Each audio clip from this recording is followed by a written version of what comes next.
विठोबार कुमारी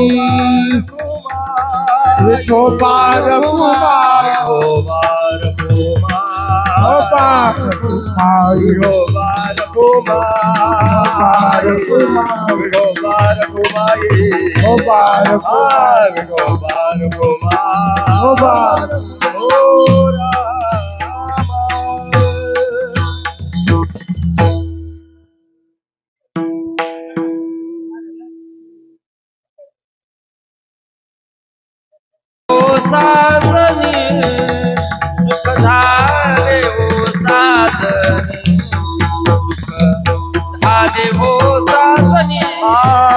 रूप पाहता लोचनी सुख झाले हो साधने सुख झाले हो साधनी सुख झाले हो विठ्ठल भरवा विठ्ठल भरवा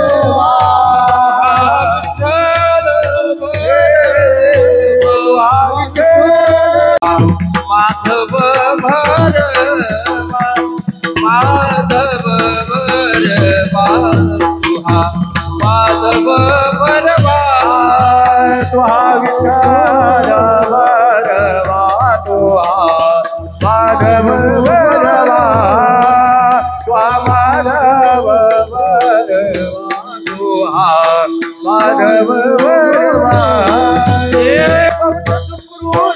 डोळे बनावी खाली आवडी विठ्ठल भरवा तुहा माधव भरवा विठ्ठल भरवा तुहा माधव भरवा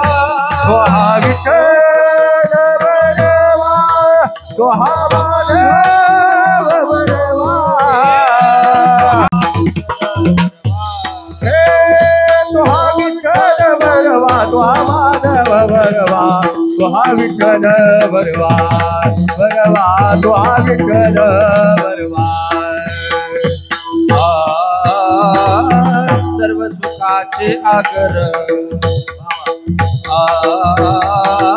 सर्व सुखाचे आगर सर्व सुखाचे आगर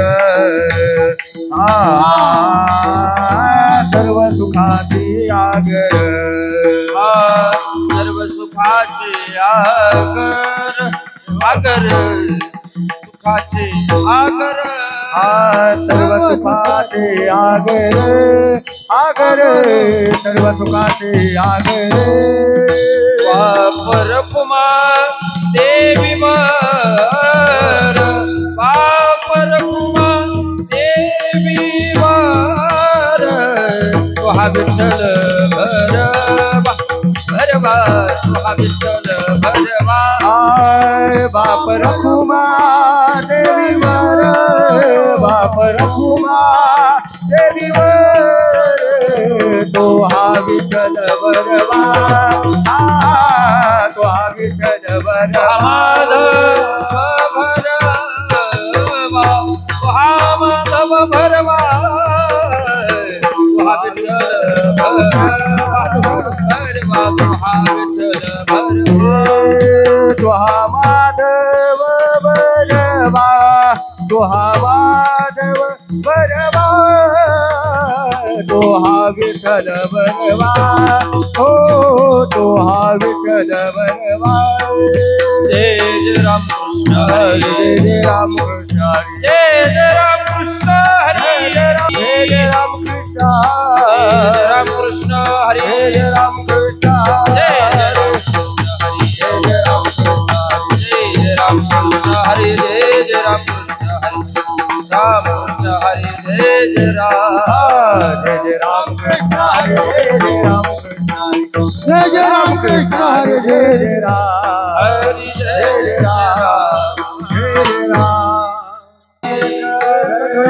चित्ते आम्ही रखुमाई तापते आम्ही रखुमाई तापते आम्ही रखुमाई तापते येणे झाले अवघे काम निवारिला भव भ्रम निवारिला भ्रम भव निवारिला भव भ्रम तेने झाले अवघे काम निवारिला परद्रव्य परनारी झाली विषाची परी झाली विषयाची परी झाली विषयाची परी परद्रव्य पर नारी झाली विषाची परी झाली विषाची परी झाली विषाची तेने झाले अवघे काम निवारिला भव भ्रम निवारिला भव भ्रम निवारिला तेने झाले सर्व काम निवारला भव भ्रम निवारला भव भ्रम निवारला भव म्हणे फार नाही लागत व्यवहार नाही लागत व्यवहार नाही लागत व्यवहार तुका म्हणे फार नाही लागत व्यवहार नाही लागत व्यवहार नाही लागत व्यवहार तेने झाले अवघे काम निवारिला भव भ्रम निवारिला भव भ्रम निवारिला भव भ्रम तेने झाले अवघे काम निवारला भव निवारला भव भ्रम निवारला भव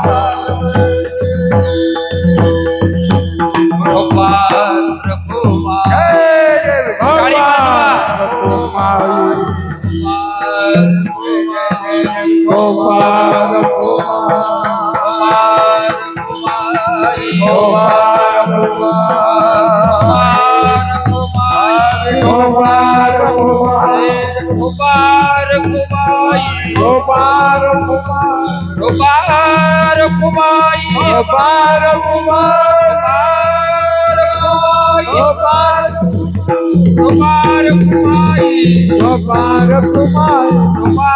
कुमार गोपाल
जगद्गुरु संत तुकाराम महाराज प्रभु रामचंद्र भगवान छत्रपती शिवाजी महाराज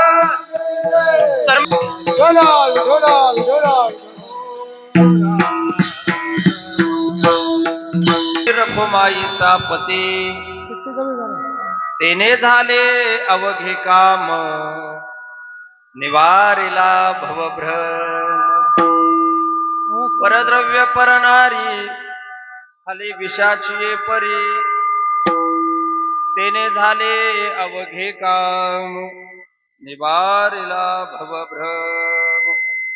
तुका म्हणे फार नाही लागत व्यवहार, तेने झाले अवघे काम, तेने झाले अवघे काम. परत एकदा, तेने झाले अवघे काम, निवारिला भवभ्रम. विभुं वेणुनादं चरन्तं दुरन्तं, स्वयं लीलया गोपवेशं दधान. गवामृन्दकानानन्दनं चारुहासं, परब्रह्मलिंगं हे पांडुरंग. पांडुरंगा करू प्रथम नमन, दुसरे चरण संतांची या. त्यांच्या कृपादाने कथेचा विस्तारू, बाबाजी सद्गुरु दास तुका. जेणे पंढरी सारिकाचा आपुला धामणगाव केला, वैकुंठाधिपती श्री विठ्ठल सखा सुयरा जोडी येला. तो का भक्त विरक्त भूतळवटी विख्यात हा बोधला, त्या श्री संत सद्गुरु मानकोटी चरणी साष्टांग मी घातिला. इंद्रायणी तीर धन्य देव ग्राम, जिथे जन्म घेती सवे तुकया राम. अभंगाच्या चिंतने मिळे मोक्ष मुक्ती, नमस्कार माझा श्री सच्चिदानंद तुकाराम मूर्ती. दयांची केली या स्मरण, होय सकळ विद्यांचे अधिकरण. तेची वंदो श्री चरण श्री गुरूंचे, ते नमस्कारोनी आता. ओम नमो ज्ञानेश्वरा. ओम नमो ज्ञानेश्वरा. ओम नमो ज्ञानेश्वरा. ओम नमो ज्ञानेश्वरा. ओम नमो ज्ञानेश्वरा. करुणाकरा दयाळा, तुमचा अनुग्रह लाधलो, पावन झालो चराचरी. मस्तक हे पायावरी या वारकरी संतांच्या, एक धरीला चित्ती आम्ही रखुमाईचा पती. तेने झाले अवघे काम, निवारिला भवभ्रम. विठ्ठल विठ्ठल विठ्ठल विठ्ठल विठ्ठल विठ्ठल विठ्ठल विठ्ठल. ते झाले अवघे काम, सगळं काम झालंय. निवारिला भवभ्रम. प्रस्तुत प्राप्त प्रसंगी प्राप्त स्थळी कीर्तन रूपी सेवेकरिता म्हणजे निरूपणा करता प्राप्त असणारा अभंग महान भगवत भक्त वैराग्य शिरोमणी जगत उद्धारक जगत गुरु श्रीमंत संत श्री तुकाराम महाराज यांचा 4 चरणांचा अत्यंत महत्वाचा भक्तीमध्ये असणारी एकविधता एकसंगपणा महाराज अभंगाच्या माध्यमातून आपल्या समोर व्यक्त करतात. विठ्ठल विठ्ठल विठ्ठल विठ्ठल विठ्ठल विठ्ठल विठ्ठल. सेवेला सुरुवात करण्यापूर्वी थोडासा परिहार देणं माझ्या दृष्टीने अत्यंत महत्वाचं ठरेल.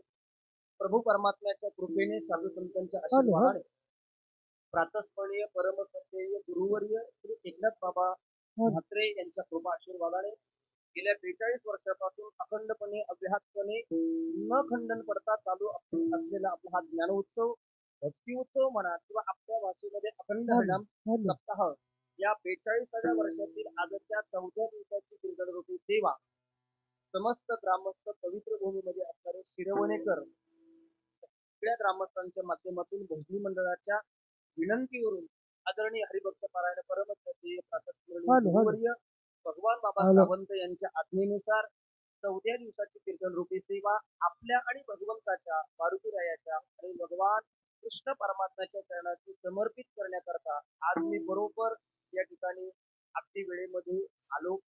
तुमच्याकडे सगळ्यांकडे पाहिल्यानंतर मला अतिशय छान वाटतंय, अतिशय चांगलं वाटतंय. वातावरण प्रसन्नदायक आहे, वेळ सुद्धा अत्यंत चांगली आहे आणि मुंबई मधला वर्ग आहे. त्याच्यामुळे भगवान बाबांच्या भाषेत बोलायचं झालं तर ह्या अभंगावरती हळूहळू हळूहळू पहाटे 4 वाजेपर्यंत चालेल ना. जास्त काही वेळ घेणार नाही. माझ्या हातामध्ये फक्त 1 तास 20 मिनिटं उरलेले आहेत. एवढ्या वेळेमध्ये मला अभंगाचं जेवढं चिंतन मानतो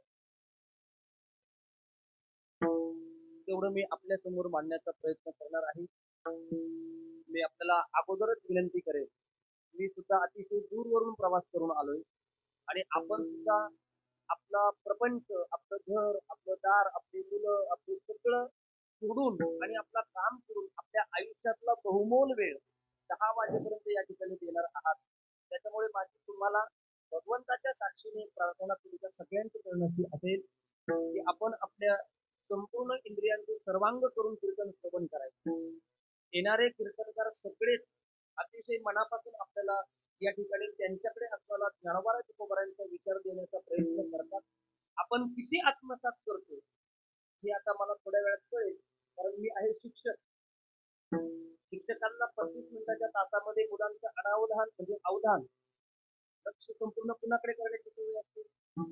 मुलांकडे. शिक्षक असते हे बोलू नका म्हणजे मुलांना बसा, शांत बसा, आता सगळा वर्ग शांत करायचा असतो आणि मग शिक्षक शिकवायला सुरुवात करतात. बरोबर ना?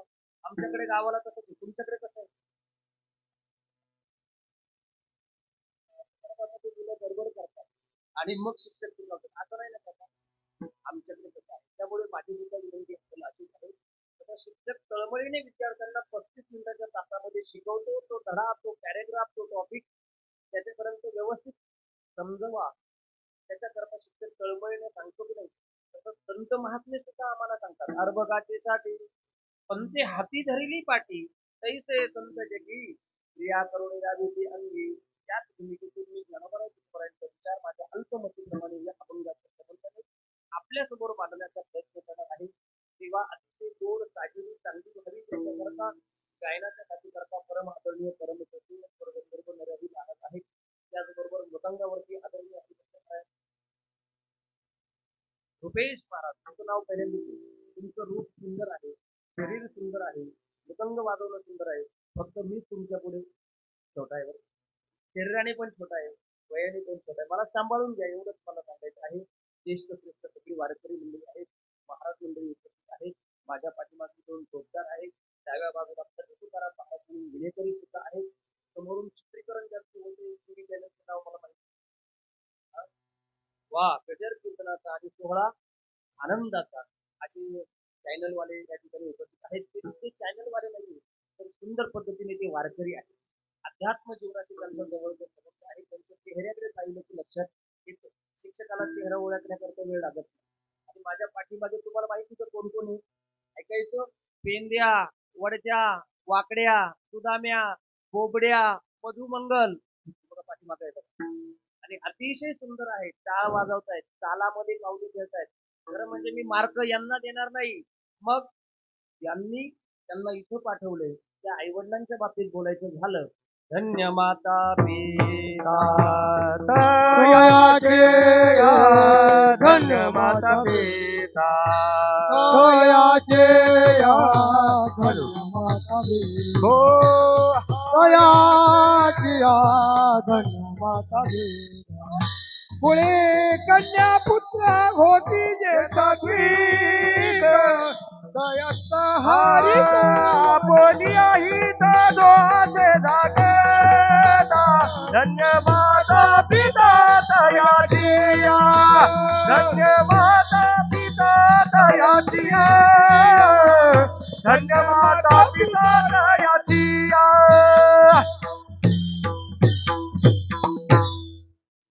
अशा आई वडिलांना खरंच नतमस्तक व्हावं. अशा आई वडिलांच्या चरणाच्या ठिकाणी मुंबई सारख्या ठिकाणी एवढ्या धावपळीच्या जीवनामध्ये आपण आपल्या मुलांना अतिशय संस्काराची जोड देऊन या ठिकाणी उपस्थित केलेले आहे, उभं केलंय.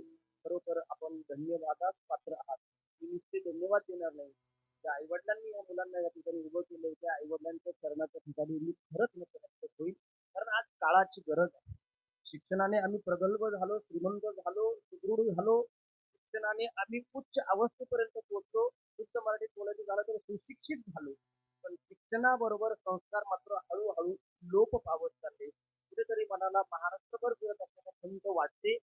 शिक्षण प्रत्येक घरामध्ये आज डॉक्टर आहे, इंजिनियर आहे, वकील आहे की नाही. शिक्षणाने आपण खूप श्रीमंत झालोय. पण आपली खरी श्रीमंती याच्यामध्ये आहे मुलाला संस्कार देणं, ही खरी श्रीमंती आहे. आपण कोणाच्याही घरी जा, गेल्यानंतर तुझ्याकडे पैसे किती आहे, बंगला किती आहे, संपत्ती किती आहे हे विचारत नाही. गेल्यानंतर सुखदुःख विचारलं की मग आपण विचारतो मुलं काय करतात. मुलांनी जर चांगला मार्ग धरलेला असेल तर आई वडील आनंदाने सांगतात मोठा मुलगा इंजिनियर आहे, कंपनीत जातो, पण माळकरी आहे बरं. आल्यानंतर पाहुणे येऊ द्या, एखादा माझ्यासारखा छोटासा कीर्तनकार येऊ द्या, वारकरी येऊ द्या, वैष्णव येऊ द्या, आल्याबरोबर त्यांच्या पाया पडणं, त्यांच्याशी प्रेमळपणे बोलणं, नमस्कार करणं हा एक संस्काराचा भाग आहे.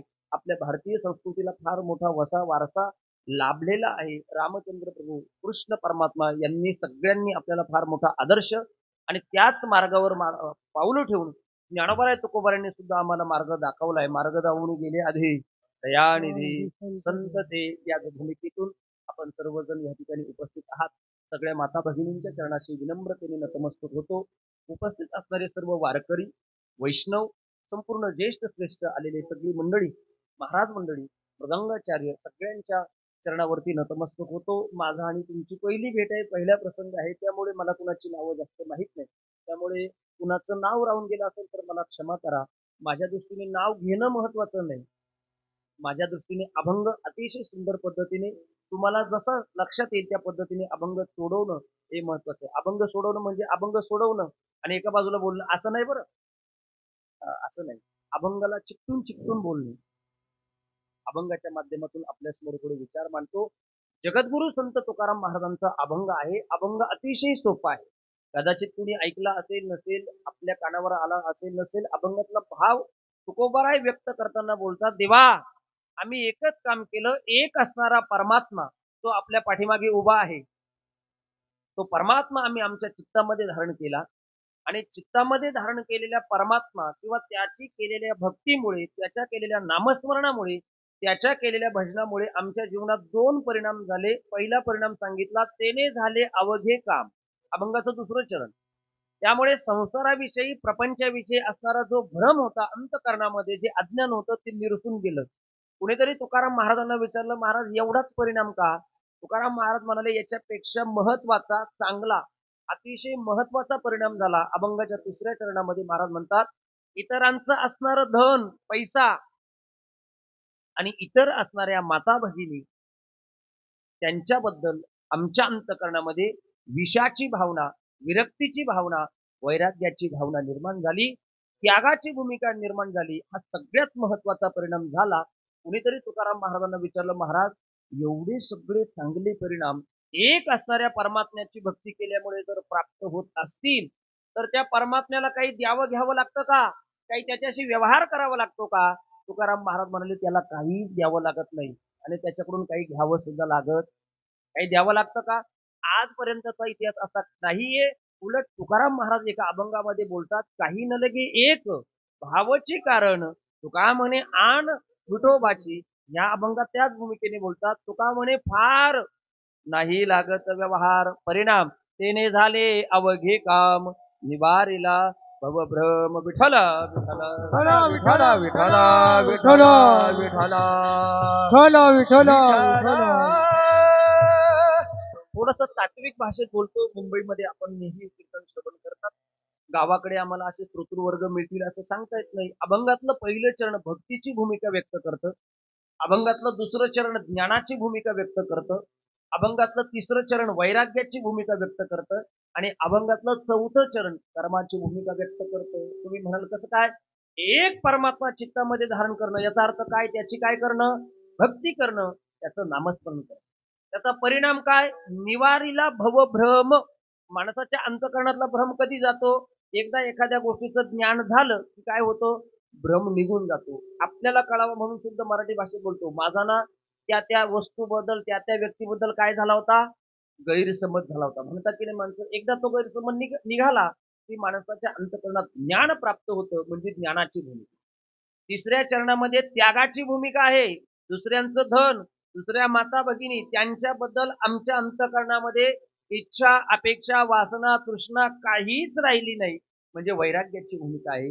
आणि शेवटच्या चरणामध्ये नाही लागत व्यवहार, हा व्यवहार शब्द आला ना, कर्माची भूमिका आहे. विठ्ठल विठ्ठल विठ्ठल विठ्ठल विठ्ठल विठ्ठल विठ्ठल विठ्ठल.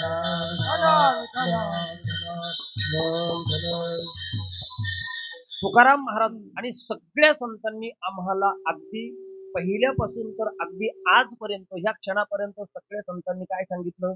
भक्ती करा, भजन करा, नामस्मरण करा, संत संग धरा, संत दर्शन प्राप्त करून घेण्याचा प्रयत्न करा, असं सगळ्यांनी अट्टहासपूर्वक सांगितलं की नाही? म्हणजे त्यांनी सांगितलं आणि त्यांनी केलं नाही का? त्यांनी सुद्धा केलं. कसं केलं? हरिभजन हे ढवळीले जग, सुखविला लाग कडी काय, किंवा संसाराच्या नावे घालून या शून्य, वाढत हा पुण्य धर्म केला. स्वतःही केलं आणि आपल्यासारख्या संपूर्ण जगताकडून, संपूर्ण समाजाकडून ते नामस्मरण करून घेण्याकरता अट्टहास केला. सगळ्या पद्धतीचे प्रयत्न केले, विनंती केली, मार्गदर्शन केलं, उपदेश केला, हे सगळं आपल्याला ज्ञात आहे. परमात्म्याच्या प्राप्तीकरता काळाच्या ओघामध्ये मार्ग बदलत गेले. परमात्म्याच्या प्राप्तीकरता वेगवेगळ्या पद्धतीची रस्ते, वेगवेगळ्या पद्धतीची मार्ग परमतत्वापर्यंत जाण्याकरता बदलत गेली. कलियुगाच्या काळामध्ये परमात्मा प्राप्तीकरता अनेक जरी साधनं असले तरी भक्ती नावाचं साधन अत्यंत सोपं सांगितलं. अभंगातला मुख्य गाभा असा आहे, मला भक्तीची एकविधता मांडायची आहे. परमतत्वाकडे जाण्याकरता, परमात्म्यापर्यंत जाण्याकरता अनेक मार्ग आहेत. अनेक मार्ग आहेत की नाही? अनेक रस्ते आहेत. ज्ञान मार्ग आहे, कर्म मार्ग आहे, भक्ती मार्ग आहे. या तीन विचार या मार्गांचा जर केला तर आपल्या असं लक्षात येईल, कर्म मार्गाचा विचार करा, ज्ञान मार्गाचा विचार करा आणि भक्ती मार्गाचा विचार करा. आपल्याला लक्षात येईल असं बोलतो, रेल्वेने जा, एसटीने जा किंवा स्वतःच्या साधनाने जा. पंढरपूरला जायचं, प्रत्येकाला जायचं कुठं आहे? पंढरपूरला जायचंय. जो तो ज्याच्या त्याच्या पद्धतीने, सोप्या पद्धतीने जाणार आहे. कुणी रेल्वेने जाईल, कुणी बसने जाईल, कुणी स्वतःच्या गाडीने जाईल, कुणी पायी पायी जाईल, पण जायचं कुठे? पंढरपूरला. तसं परमात्म्यापर्यंत जायचं झालं तर शास्त्राच्या भूमिकेमध्ये बोलायचं झालं तर कर्म मार्गही तिथेच घेऊन जातो, ज्ञान मार्गही तिथेच घेऊन जातो आणि भक्ती मार्ग सुद्धा कुठे घेऊन जातो? तिथेच घेऊन जातो. जरा सोपं बोलतो, आपल्याला कळेल असं. साने गुरुजींचं आपण भारतीय संस्कृती नावाचं पुस्तक जर वाचलं असेल तर प्रस्तावनेमध्ये साने गुरुजी एक वाक्य फार गमतीने लिहितात. मनुष्य जीवनामध्ये कर्म, ज्ञान आणि भक्ती काय काय करते? तर कर्माचे हात असावे, ज्ञानाचे नेत्र असावे आणि भक्तीचं हृदय असावे. ऐका, कर्माचे हात असावे, ज्ञानाचे नेत्र असावं आणि भक्तीचं हृदय. कर्माचा परिणाम हातांवर आहे, ज्ञानाचा परिणाम नेत्रावर आहे आणि भक्ती काय करते? तर साने गुरुजी असं सांगतात, भक्तीचा परिणाम संपूर्ण जीवनावरती आहे. विठ्ठल विठ्ठल विठ्ठल विठ्ठल विठ्ठल विठ्ठल विठ्ठल विठ्ठल विठ्ठल. एका एका वाक्यात आपल्याला कळेल, आपल्याला पटेल अशा भूमिकेत बोलतो. कर्म म्हणजे काय, भक्ती म्हणजे काय, ज्ञान म्हणजे काय, एका एका वाक्यात आपल्याला कळेल अशा व्याख्या आपल्या समोर ठेवतो मी. कर्म मार्गही तिथेच घेऊन जातो, ज्ञान मार्गही तिथेच घेऊन जाते आणि भक्ती सुद्धा तिथेच घेऊन जाते. कर्म कर्म म्हणजे काय? एकदम सोप्या मराठी भाषेत बोलायचं झालं तर मी देवाचा, मी देवाचा ही भावना अंतकरणामध्ये ज्यावेळेस तयार होते त्याला काय म्हणा? कर्म म्हणा. मी देवाचा आहे, मी देवाचा या भावनेमध्ये देवाला जसं पाहिजे तसं माझं बोलणं, जसं पाहिजे तसं माझं वागणं, जसं पाहिजे देवाला तसं माझं राहणं, देवाला ज्या क्रिया माझ्याकडून आवडतात किंवा देवाला जसं पाहिजे अपेक्षित तसं माझ्याकडून क्रिया घडणं, काम घडणं, त्याला काय म्हणा? कर्म म्हणा. आणि खरं सांगू का, आपल्या आवडीला महत्व आहे का देवाच्या आवडीला महत्व आहे? तुम्हाला काय वाटतं? देवाच्या आवडी. मी पटकन बोलतो, आपल्या आवडीला जिथे महत्व आहे त्याला प्रपंच म्हणा आणि देवाच्या आणि साधू संतांच्या आवडीला महत्व आहे त्याला परमार्थ म्हणा. लक्षात येतंय का? बघा, मी देवाचा, मी कर्म सांगतो. आपल्या आवडीला जिथे महत्व आहे त्याला प्रपंच म्हणा आणि देवाच्याच आवडीला जिथे महत्व आहे त्याला काय म्हणा? परमार्थ. जाऊ द्या, घरातलं उदाहरण सांगतो. आमच्या माता माऊल्या आज जास्त आलेल्या आहेत. पाहुणा जर तुमच्या घरी आलात, समजा माझ्यासारखा एखादा नाशिकचा पाहुणा आला, आता तुम्ही काही घरी नेणार नाही आणि मी पण येणार नाही, मला पुढे मोठा प्रवास आहे. ऐका, पाहुणा घरी आल्यानंतर आपल्याला जे आवडतं ते पाहुण्याला बनवावं की पाहुण्याला आवडतं ते बनवावं? तुमच्याकडे कसं? तुम्हाला आवडतं ते? नाही नाही नाही, पाहुण्याला आवडतं ते बनवावं. बरोबर आहे का नाही? आपल्या आवडीला महत्व नाही. पाहुण्याला जे आवडतं ते बनवतो, तसं आपल्या आवडीला महत्व नाही. देवाला काय अपेक्षित आहे? याला काय? नामाचा उच्चार रात्रंदिवस, नामाचा उच्चार रात्रंदिवस, नामाचा उच्चार रात्रंदिवस. आवड्या देवाची तो ऐका प्रकार, नामाचा उच्चार रात्रंदिवस, नामाचा उच्चार रात्रंदिवस, नामाचा उच्चार रात्रंदिवस. ऐकाय देवाला काय आवडतंय महाराजांनी सांगितलं. आवडे देवाची. देवाला काय आवडतंय महाराजांनी सांगितलं. नामाचा उच्चार रात्रंदिवस मी कर्म हॅलो सांगतो. हॅलो मी देवाचा ही भावना हॅलो जिथे तयार होते त्याला काय म्हणा, कर्म म्हणा. कालांतराने ऐका माझा विषय खूप महत्वाचा आहे. तिकडे तिकडे लक्ष जाऊ देऊ नका. थोड्या दिवसाने काही कालावधीने ही भावना संपते. मी देवाचा म्हणण्याऐवजी देवच माझा याला भक्ती म्हणा. ऐका मी देवाचा ही भावना संपते. कालांतराने काही दिवसांनी काही वेळाने मी देवाचा म्हणण्याऐवजी देवच माझा. आता नीट लक्षपूर्वक ऐका. या भूमिकेमध्ये मला देवाप्रमाणे वागण्याची गरज नाही. देव माझ्या मनाप्रमाणे. आता तुमची लिंक लागेल. देव माझ्या मनाप्रमाणे वागतो म्हणजे काय करतो. असे भक्ताचे घरी काम न सांगता किंवा आपण काकड्यामध्ये किंवा दिंडीला वाटलेला रोज अभंग म्हणतो. उच्च नीच काही नेने भगवंत. या सगळ्या अभंगामध्ये कोणत्या कोणत्या भक्ताकरता परमात्म्याने काय काय केलं, कोणती कोणती सेवा केली, किती किती खालच्या पातळीची कामं केली, ही सगळी यादी त्याच्यामध्ये दिलेली आहे. त्याच्यामध्ये एक चरित्र फार गोड आलेलं आहे. मी आपल्या समोर ठेवतो. देव भक्तांकरता कोणती कोणती कामं करतो त्याला आपण भक्ती म्हटलेलं आहे. देवाला या भूमिकेमध्ये आपल्या मनाप्रमाणे वागावं लागतं. देव स्वतःच्या मनाने वागत नाही. गोरोबा काकांचे हात निखळले तुटले माहिती आपल्याला पूर्वार्ध सांगत नाही, पुढे सांगतो. देवाला चिंता वाटायला लागली. माझ्या भक्तावरती संकट आलेलं आहे. काय करावं. मदत केली पाहिजे. देवाने कुंभाराचा वेश धारण केला. समोर गरुड बसलेलं होतं. गरुडाने विचार केला ज्या अर्थी यांनी कुंभाराचा वेश धारण केला त्या अर्थी आता मला कोण व्हावं लागेल.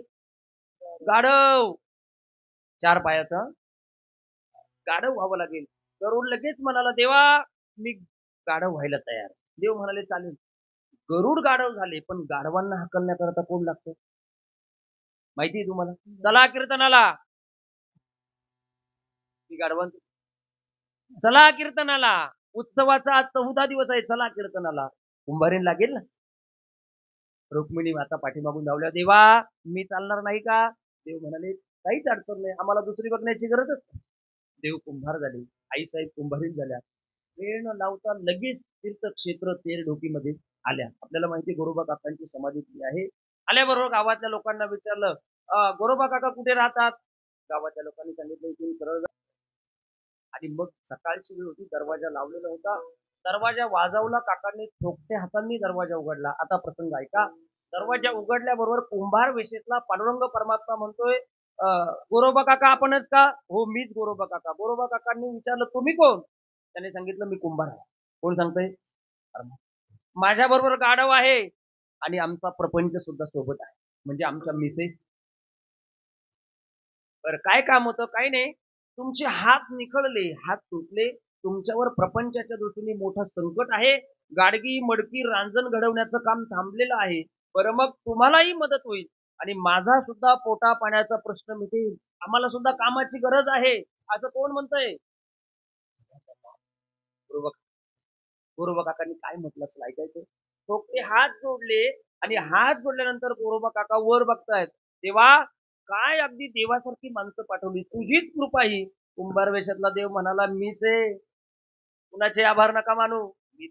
वेळेच्या अभावाने आता 9 पटकन वाजलेले आहेत.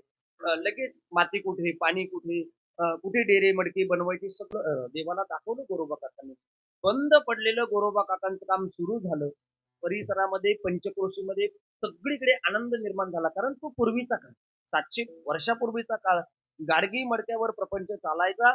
सगळ्या लोकांना आनंद झाला. नवे नवे गोरोबा काकांच्या वयातली ज्येष्ठ माणसं जवळ यायची. काका खरं सांगू का राग येऊ देऊ नका.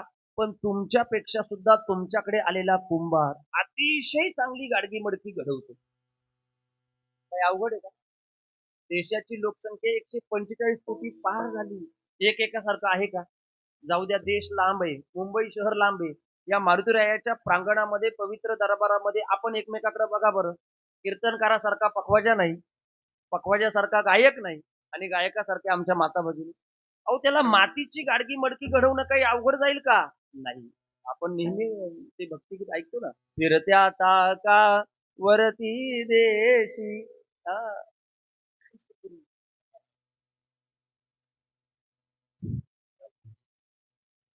काम सगळं चांगलं चाललेलं होतं पण गोंधळ झाला.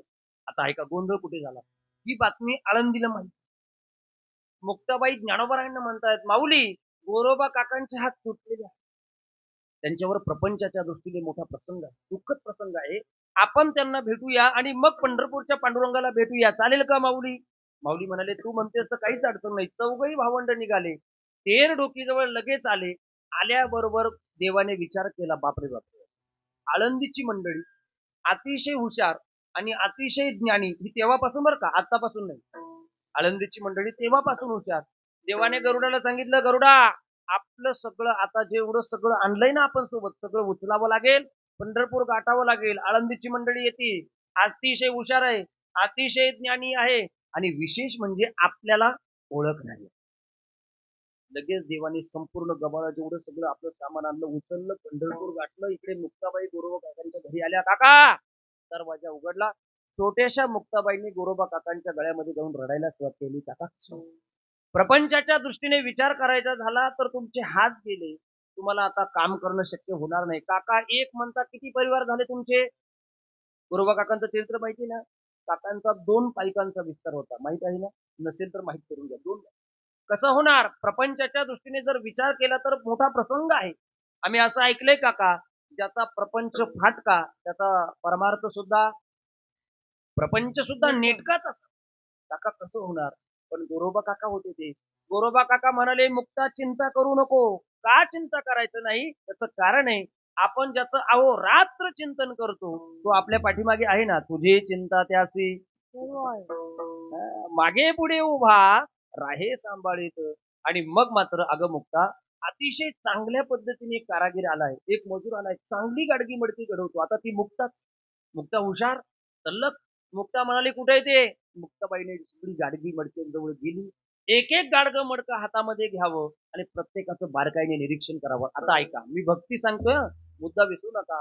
प्रत्येक गाडग्यावर मडक्यावर भगवान परमात्म्याच्या हाताच्या खुणा आहेत, शंख आहे, चक्र आहे, गदा आहे, पद्म आहे. आणि मुक्ताबाई हळूच आपल्या वासरूंना वाट मोकळी करून देतात.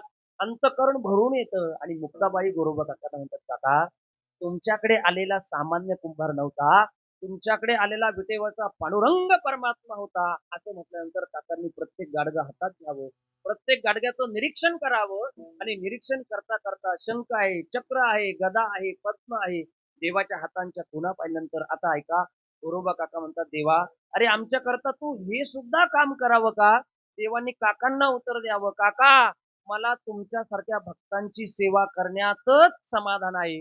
तुमच्यासारख्या भक्तांची सेवा करण्यातच माझं सुख. प्रमाण सांगू, संतांची सुख झाले या देवा, म्हणवोनी सेवा करी त्यांची. नुसती सेवा नाही करत, धावत चाले मागे मागे. म्हणून काम न सांगता करी या भूमिकेला काय म्हणा? भक्ती म्हणा. मी सांगत होतो, मी देवाचा, त्याला काय म्हणा? कर्म म्हणा. कालांतराने ही भावना संपते. देवच माझा या भूमिकेला भक्ती म्हणा. थोड्या दिवसांनी, थोड्या कालावधीने मी देवाचा ही भावना सुद्धा संपून जाते. देवच माझा ही सुद्धा भावना संपून जाते. देव आणि मी वेगळा नाहीच, एकच आहोत, याला ज्ञान म्हणा. विठ्ठल विठ्ठल विठ्ठला विठ्ठला विठ्ठला विठ्ठला विठ्ठला विठ्ठला विठ्ठला विठ्ठला. कर्मज्ञान भक्तीचा विचार मांडत असताना साधू संतांनी आम्हाला अनेक पंथ सांगितले. शास्त्र आम्हाला अनेक पंथ सांगतं, पण साधू संत म्हणतात, मार्ग दावून गेले आधी दयानिधी संत ते येण्याची पंथे. हा पंथे शब्द फार महत्वाचा आहे, याच्या खाली अंडरलाईन करा. चालो जाता न पडे गुंता कोठे, काही अडचण येणार नाही, संकट निर्माण होणार नाही, कुठल्याही प्रकारे अडथळा निर्माण होणार नाही. येण्याची पंथे. पंथ 5 प्रकारचे आहे: कुपंथ, विपंथ, क्लिष्ट पंथ, सूक्ष्म पंथ आणि सुपंथ. परत ऐकायचा, कुपंथ अधोगतीकडे नरकाकडे घेऊन जाणारा मार्ग, त्याला कुपंथ म्हणा. प्रपंचामध्ये अडकवून ठेवणारा मार्ग, त्याला विपंथ म्हणा. ज्ञान योगादी मार्ग सूक्ष्म पंथ म्हणा. योग जपतपाधिक जे मार्ग आहेत त्याला क्लिष्ट पंथ म्हणा. आणि भक्तिपंथ जो सांगितला त्याला सुपंथ म्हणा. भक्तिपंथ बहु सोपा, पुण्य नागवे या बापा. विठ्ठला विठ्ठला विठ्ठला विठ्ठला विठ्ठला विठ्ठला विठ्ठला विठ्ठला विठ्ठला विठ्ठला. तुकाराम महाराज 8:30 वाजेपासून तुम्ही बोलतायत, भक्ती करा, भक्ती करा, तुम्ही करतात, आम्हालाही करायला लावतात. पण आमचा प्रश्न सोपा असा आहे, भक्ती पंथ बहु सोपा असं तुम्ही सांगितलं.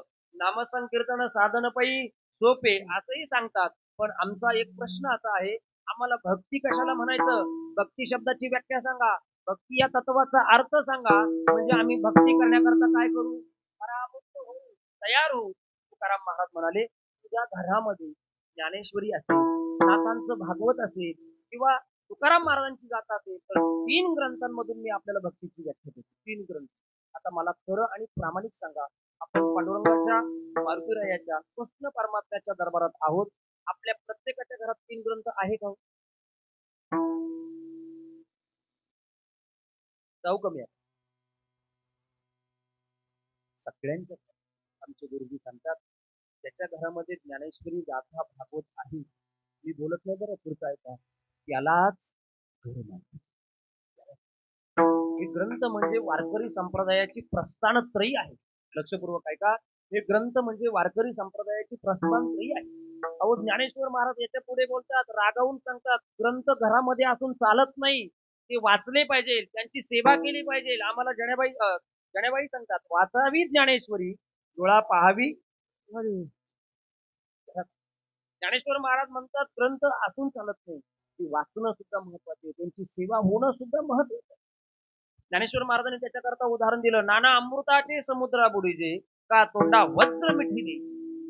ज्ञानेश्वर महाराज दृष्टांत देतात, 2 मित्र, बरं का, 2 मित्र समुद्राच्या काठावर बसलेले असतात. तुमचा मुंबईचा समुद्र नाही, तो समुद्र ज्ञानोबा म्हणतात अमृताचा समुद्र.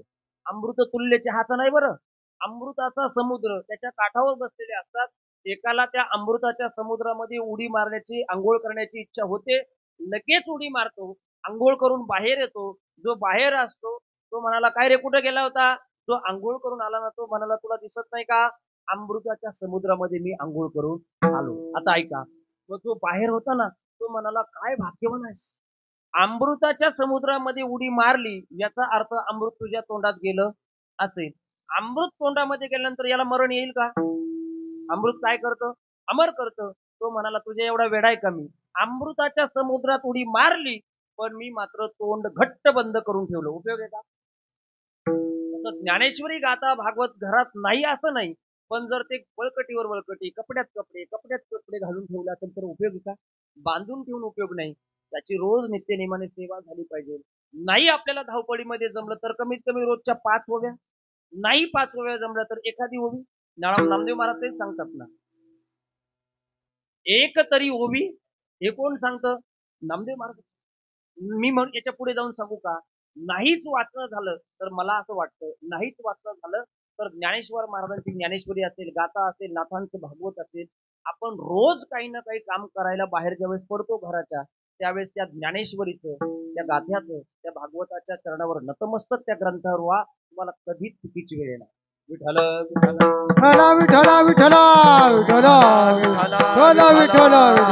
ज्ञानेश्वरीच्या माध्यमातून व्याख्या सांगायची झाली तर थोडी ज्ञानोबा तत्वज्ञानाच्या दृष्टीने व्याख्या व्यक्त करतात. ज्ञानेश्वर महाराज भक्ती कशाला म्हणतात? एरवी तिजी न चवती, हे पहिली न सरती, पै माझी सहज स्थिती म्हणा किंवा स्वरूप स्थिती म्हणा. भक्ती नाम जिथे सहज स्थिती आहे, जिथे स्वरूप स्थिती त्या परमात्म्याविषयी आहे, त्याला काय म्हणा? भक्ती म्हणा. ज्ञानेश्वर महाराजांची व्याख्या आहे. ज्ञानेश्वर महाराजांच्या अगोदर आद्य जगद्गुरु शंकराचार्य, जगद्गुरु शंकराचार्याने सुद्धा अशीच व्याख्या केलेली आहे. मोक्ष कारण सामग्र्याम भक्तिरेव करियेसी स्वस्वरूपा अनुसंधानम. भक्तिरित्य विधी येते, तिथे स्वस्वरूपाचं अनुसंधान आहे, त्याला भक्ती म्हणा. आद्य जगद्गुरु शंकराचार्य बोलतात. नाही लक्षात आलं तर घरामध्ये असणारं नाथांचं भागवत उघडा. नाथ महाराजांनी भागवताच्या माध्यमातून अत्यंत सोपी व्याख्या सांगितली, ऐकायची. नाथ महाराज म्हणतात, अहर्निशी माझी कथा, अहर्निशी माझी वार्ता, अहर्निशी माते ध्याता, भक्ती नामती तत्वता. नाथ महाराज म्हणजे भगवान कृष्ण परमात्मा उद्धवाशी बोलतात, त्याचा अनुवाद नाथ महाराज भागवताच्या रूपाने आपल्यासमोर ठेवतात. नाथ महाराज म्हणतात, तिथे अखंडपणे माझं ध्यान आहे, अखंडपणे माझी वार्ता आहे, अखंडपणे माझंच स्मरण चिंतन आहे, त्याला काय म्हणा? भक्ती म्हणा. तुम्ही म्हणाल महाराज विठ्ठल विठ्ठल विठ्ठल विठ्ठल विठ्ठल विठ्ठल विठ्ठल. व्याख्या आम्हाला जरा अवघड वाटायला लागली. आणखीन सोपी करून सांगता येईल का? नाथ महाराज म्हणतात जिथे भगवंताचं अखंडपणे ध्यान आहे, नामस्मरण आहे, चिंतन आहे, वार्ता आहे, त्याला काय म्हणा? भक्ती म्हणा. ज्ञानेश्वर महाराज म्हणतात जिथे स्वरूप स्थिती आहे त्याला भक्ती म्हणा. जरा जड वाटतं, सोपी करून सांगता येईल का? तुकाराम महाराजांची घरामध्ये असणारी गाथा उघडा. प्रत्येक प्रापंचिक माणसाला, प्रत्येक कोणत्याही माणसाला समजेल कळेल अशी व्याख्या तुकाराम महाराज भक्तीची करतात. ऐकायची व्याख्या. तुकाराम महाराज म्हणतात हेची थोर भक्ती आवडते देवा संकल्पावे माया. संसाराचे संकल्पावे माया. संसाराचे संसाराचे आयची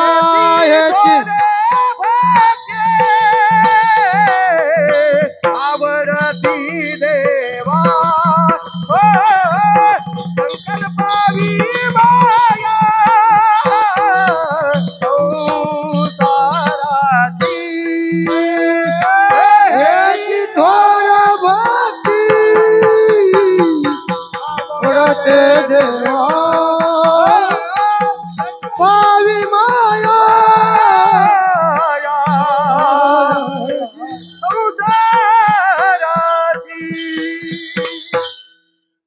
तुकाराम महाराज भक्तीची व्याख्या सांगतात. हेची थोर भक्ती आवडते देवा संकल्पावे माया. संसाराची, संसारावरची माया प्रेम ते कमी व्हावं आणि ते परमार्थाकडे लागावं, परमात्म्याकडे लागावं. याला काय म्हणा? भक्ती म्हणा. आतापर्यंत भक्ती कशाला म्हणायची हे सांगितलं. तिच्यामध्ये असणारी एकविधता, ती एकविधता मला आपल्या समोर मांडायची आहे. एकदा भक्तीमध्ये असणारी एकविधता आपल्या समोर मांडली की एक असणारा परमात्मा चित्तामध्ये धारण करण्याकरता वेळ लागत नाही. भक्ती म्हटलं की भक्तीची 84 सूत्रांचा विचार करणारा ग्रंथ आहे, त्याला नारदांचं भक्तिसूत्र म्हटलं जातं. त्याच्यातल्या भक्तीच्या 2च अंगांचा वेळेच्या अभावाने विचार करतो. 2 अंग. पहिलं अंग सांगितलं अविच्छिन्न तन्मयता आणि दुसरं अंग सांगितलं अनन्य ममता. भक्ती म्हटलं की अविच्छिन्न तन्मयता. जरी शब्द संस्कृत असला तरी सुद्धा अविच्छिन्न तन्मयता याचा अर्थ असा आहे आपण खातो, पितो, बसतो, उठतो, सगळं कार्य करतो ते कोणाच्या चरणाशी वाहनं? देवाच्या चरणाशी वाहनं. याला काय म्हणा? अविच्छिन्न तन्मयता. आपलं सर्वस्व देवाला समर्पण कर. मी तुम्हाला नारदांनी त्याच्याकरता उदाहरण गोड दिलेलं आहे. नारद असं म्हणतात तदर्पिता खिलाचारिता तदवी स्मरणे परम व्याकुलता यथा ब्रजगोपिका नाम. योगायोगाने मगाशी मी उल्लेख करायचा राहून गेलो. आपण सर्वजण श्रीमद भागवत कथामृत या ठिकाणी श्रवण करतात. आदरणीय हरिभक्त परायण परमभक्त शणैकर महाराज, रामकृष्ण हरी महाराज, क्षमा करा थोडंसं राहून गेलं, पण त्यांच्या मुखारविंदातून भागवत श्रवण करताय. नारदांनी याच्याकरता उदाहरण गोड दिलं. मी अविच्छिन्न तन्मयता सांगतोय. उदाहरण असं दिलं ऐकण्यासारखं. आमच्या माता भगिनींनी व्यवस्थित ऐका बरं. मी प्रश्न विचारणार आहे शेवट. एकदा काय होतं, कृष्ण परमात्मा आणि रुक्मिणी माता झोपलेले असताना रात्री अर्ध्या रात्री कृष्ण परमात्मा राधे राधे म्हणून मोठ्याने ओरडतात. ऐका बरं. रुक्मिणी माता जाग्या झाल्या आणि रुक्मिणी मातेने देवाचा सत्कार केला असेल का? काय चांगलं नाव घेतलं. लालबुंद झाल्या निम्म्या रात्री, अर्ध्या रात्री सगळे झोपलेले असताना आणि मी सुद्धा असताना तुम्ही राधेचं नाव घेता. कोण राधा? मोबाईल नंबर आहे का? व्हॉट्सअप नंबर आहे का? असे सगळे बोलायला विचारायला सुरुवात केली.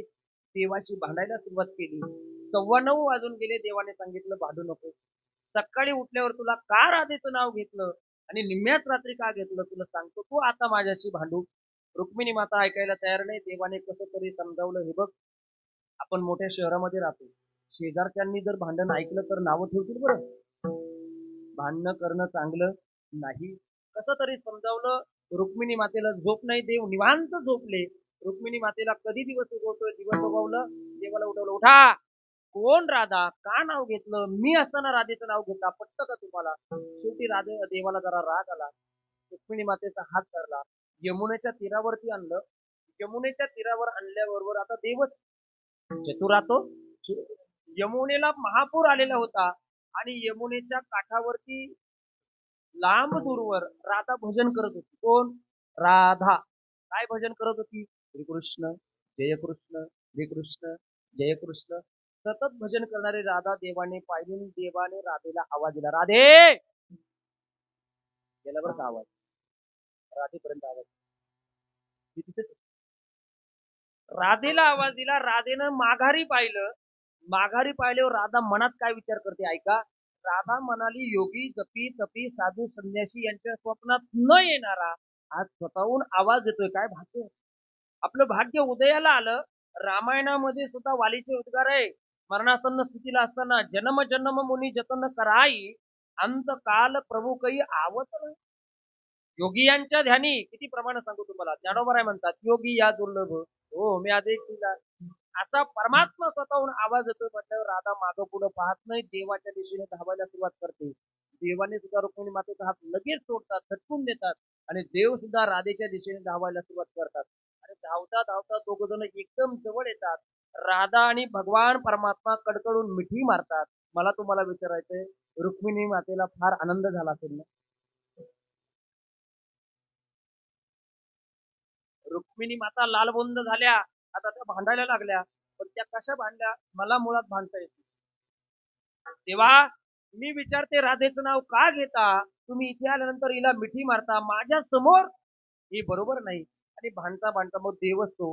देवाने सांगितलं, का नाव घेतलं, का मिठी मारली, सगळं मी तुला सांगणार आहे, तू माझ्याशी भांडू नको.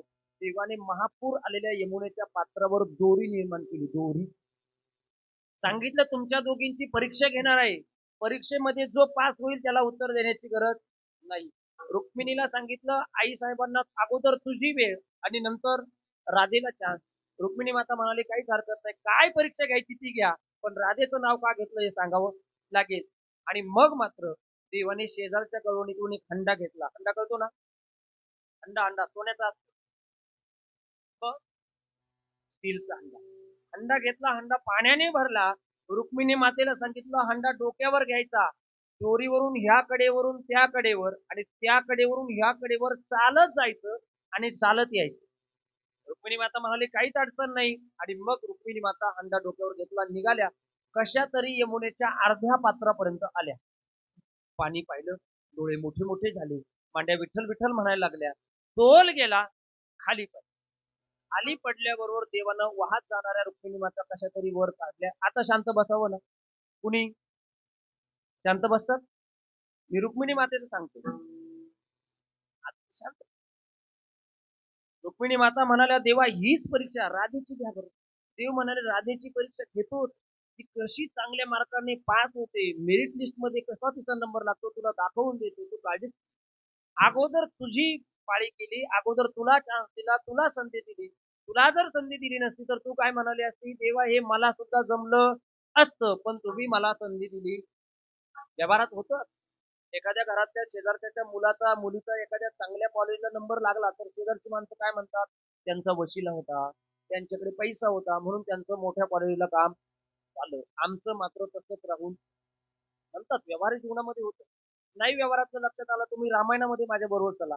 रामायणामध्ये राजा जनकाच्या दरबारामध्ये विश्वामित्र ऋषींच्या अध्यक्षतेखाली ते शिवधनुष्य पेलण्याचा कार्यक्रम चालू असतो, बरोबर आहे की नाही. आपण टीव्हीवर पाहिले किंवा रामायणात ऐकलं. सगळे राजे महाराजे आलेले आहेत. त्या ठिकाणी रामप्रभूला मुद्दाम मागं ठेवलं, रावणाला अगोदर पाठवलं. रावणाची झालेली फजिती आपल्याला माहिती आहे, शिवधनुष्य अंगावर घेतो पडतो, पण लक्ष्मण जो आहे त्याला काही राहवत नाही, तो विश्वामित्र ऋषींकडे जातो. गुरुजी, माझा दादा अगोदर आलेला असताना तुम्ही रावणाला का पाठवलं, प्रश्न बरोबर आहे का, का पाठवलं. आता विश्वामित्र ऋषी होते, ते म्हणाले, लक्ष्मण अजून तू लहान आहे, तुला यातलं गुह्य कळणार नाही, इति गुह्यतमम हे कळणार. लक्ष्मण म्हणाला, ते सांगू नका, दादा माझा पहिल्या गाडीने, दादा माझा पहिल्या गाडीने, अगोदर त्याला पाठवायला पाहिजे होतं. विश्वामित्र ऋषींनी दिलेलं उत्तर फार गोड आहे. कळालं तर बघा. विश्वामित्र ऋषी म्हणाले, रामप्रभूला अगोदर पाठवलं असतं तर रामप्रभूंनी शिवधनुष्य पेरलं असतं, कार्यक्रम पूर्ण झाला असता. पण रावण म्हणाला असता, हे मला सुद्धा जमलं असतं. विश्वामित्र ऋषींनी संधी दिली. ही रावणाची वंशावळ आजही आहे. विठ्ठल विठ्ठल विठ्ठला विठ्ठला विठ्ठला विठ्ठला विठ्ठला विठ्ठला. मला राधा सांगायचे. राधेला देवाने सांगितलं, राधे तुझ्या करता सुद्धा हाच, तुझ्या करता सुद्धा हाच नियम. राधा म्हणाले देवा काहीच हरकत नाही, मी अविच्छिन्न तन्मयता सांगतो. आपलं सर्वस्व देवाला समर्पण करणं याला भक्ती म्हटलंय, याला अविच्छिन्न तन्मयता म्हटलंय. राधेच्या डोक्यावर भगवान परमात्म्याने हंडा भरून दिला. राधा या कडेवरून त्या कडेवर गेली सुद्धा आणि आली सुद्धा.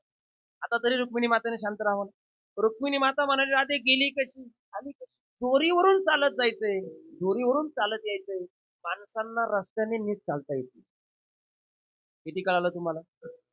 काही काहींना संध्याकाळच्या वेळेस असं हाताला धरावं लागतं नरहरी महाराज आमच्याकडे बरं का, आणि म्हणावं लागतं तुमचं घर इकडे 5 वाजल्यानंतर. आता कळालं ना? थोडं लेट कळतं तुम्हाला, नवी मुंबईत आहात तुम्ही.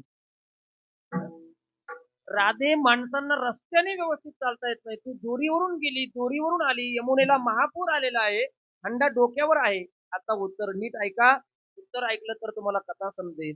राधा म्हणाली आई साहेब, पाण्याने भरून दिलेला हंडा इकडून तिकडे आणि तिकडून इकडे मी नाही घेऊन गेली. मग भगवान कृष्ण परमात्म्याने भरून दिलेला हंडाच मला इकडून तिकडे घेऊन गेला, इकडून इकडे घेऊन आला. याला म्हणा अविच्छिन्न तन्मयता. विठ्ठल विठ्ठल विठ्ठल विठ्ठल विठ्ठल विठ्ठल विठ्ठल विठ्ठल. निळोबा महाराजांनी उगत म्हटलं नाही, निळोबारांनी वर्णन केलंय. धन्य भाग्याच्या त्या जन्मल्या संसारी, ज्यांचे ध्यानी म्हणी नित्य काळ हरी. जेवताना बसताना उठताना सर्व कार्य करताना जर परमात्मा हाच विषय झाला असेल तर हंडा इकडून तिकडे आणि तिकडून इकडे का जाणार नाही मला सांगा. आपल्या तुकाराम महाराजांच्या बाबतीत तर तेच आहे. माझी मज झाली अनावर वाचा, छंद या नामाचा. आमचे प्रातस्मरणीय वैकुंठवासी श्री गुरु जगन्नाथ अण्णा पवारांची कीर्तन ऐकली जातात. अण्णांच्या कीर्तनामध्ये सहज मी रेकॉर्डिंग ऐकत होतो त्या दिवशी, मला 2 वाक्य फार आवडली. अण्णांच्या कीर्तनामध्ये अण्णा असं सांगतात, तुकाराम महाराजांची वाचा देवाचं नाव सोडायला तयार. बरोबर ना? हे पटलं ना? तुकाराम महाराजांची वाचा देवाचं नाव सोडायला तयार नाही. आता पुढचं ऐका, अण्णा असं म्हणायचे, आमची वाचा देवाचं नाव घ्यायला. हे तुम्ही म्हणता, मी नाही म्हणत.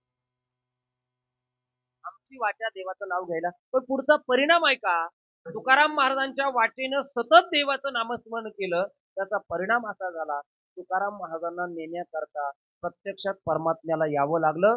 प्रयाण काळी देवे विमान पाठविले, कळीच्या काळा माझी अद्भुत वर्तविले, मानव देह घेऊनी निजधामा गेले, निळा म्हणे सकळ संता तो शिरिले. हा पुरावा आहे. तुकाराम महाराजांचा आणखीन एक अभंग आहे, सदा नाम घोष करू हरी. त्याचा परिणाम काय, तेने सदा चित्ता.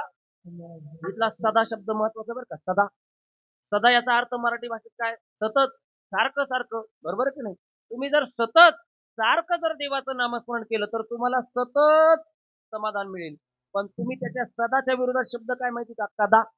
कदा म्हणजे कधी, केव्हा केव्हा, कधी कधी, कधी कधी नामस्मरण तर कधी कधीच समाधान. बरोबर ना? जेव्हा जेव्हा नामस्मरण तेव्हा तेव्हा समाधान. विठ्ठल विठ्ठल विठ्ठल विठ्ठल विठ्ठल विठ्ठल विठ्ठल.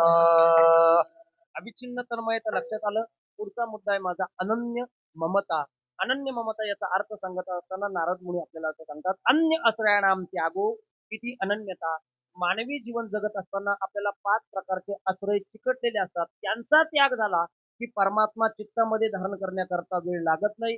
कोणते कोणते आश्रय धावते सांगतो. विषयांचा त्याग होणं 1, विकारांचा त्याग होणं 2, देहाचा त्याग होणं 3, मायाकृत प्रपंचाचा त्याग होणं 4, आणि प्रपंच इतर देवता ज्या सांगितल्या त्यांचा एकदा त्याग झाला की परमात्मा चित्तामध्ये धारण केला जातो, आपोआप होतो.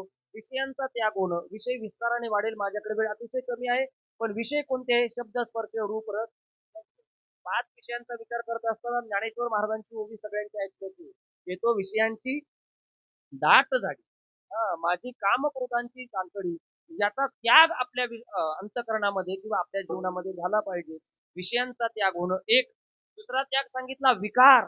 तुकाराम महाराजांची भाषा ऐकायची झाली तर तुकाराम महाराज म्हणतात, काम होता त्याला सुद्धा जागा ठेवली नाही. क्रोध राग होता तो सुद्धा आम्ही अंतकरणामध्ये ठेवला नाही. महाराजांची भाषा आहे, काम क्रोध लोभ निमाले ठाईची अवघी आनंदाची सृष्टी झाली. तुकाराम महाराजांचं चरित्र आपण सर्वजण ऐकतो. तुकाराम महाराजांना मंबाजी गोसाव्याने किती मारलं, रक्त बंबाळ होईपर्यंत मारलं. पण पुढचं ऐका, मारत असताना सगळं देहुगाव जमा झालं आणि देहुगाव एकमेकाच्या कानात बोलतोय. ऐकायचं काय बोलतंय? तुकाराम महाराज आता उठणार आणि पांडुरंगाच्या रावळामध्ये जाणार, पांडुरंगाकडे मंबाजी बुवांची तक्रार करणार. बरोबर की नाही? लहान मुलाला गल्लीतल्या मुलांनी जर मारलं तर ते कुणाकडे जातं? आईकडे जातं. आणि आईला मात्र काय करतं? तक्रार करतं. तसं तुकाराम महाराज हे देवाकडे जाणार, तक्रार करणार. पुढचं ऐका, सगळं देहुगाव तसंच झालं. सगळं देहुगाव गंमत बघतोय. तुकाराम महाराज राहत्या घरातून निघाले. देहुगाव पाठीमागे आहे. पांडुरंगाच्या रावळामध्ये गेले.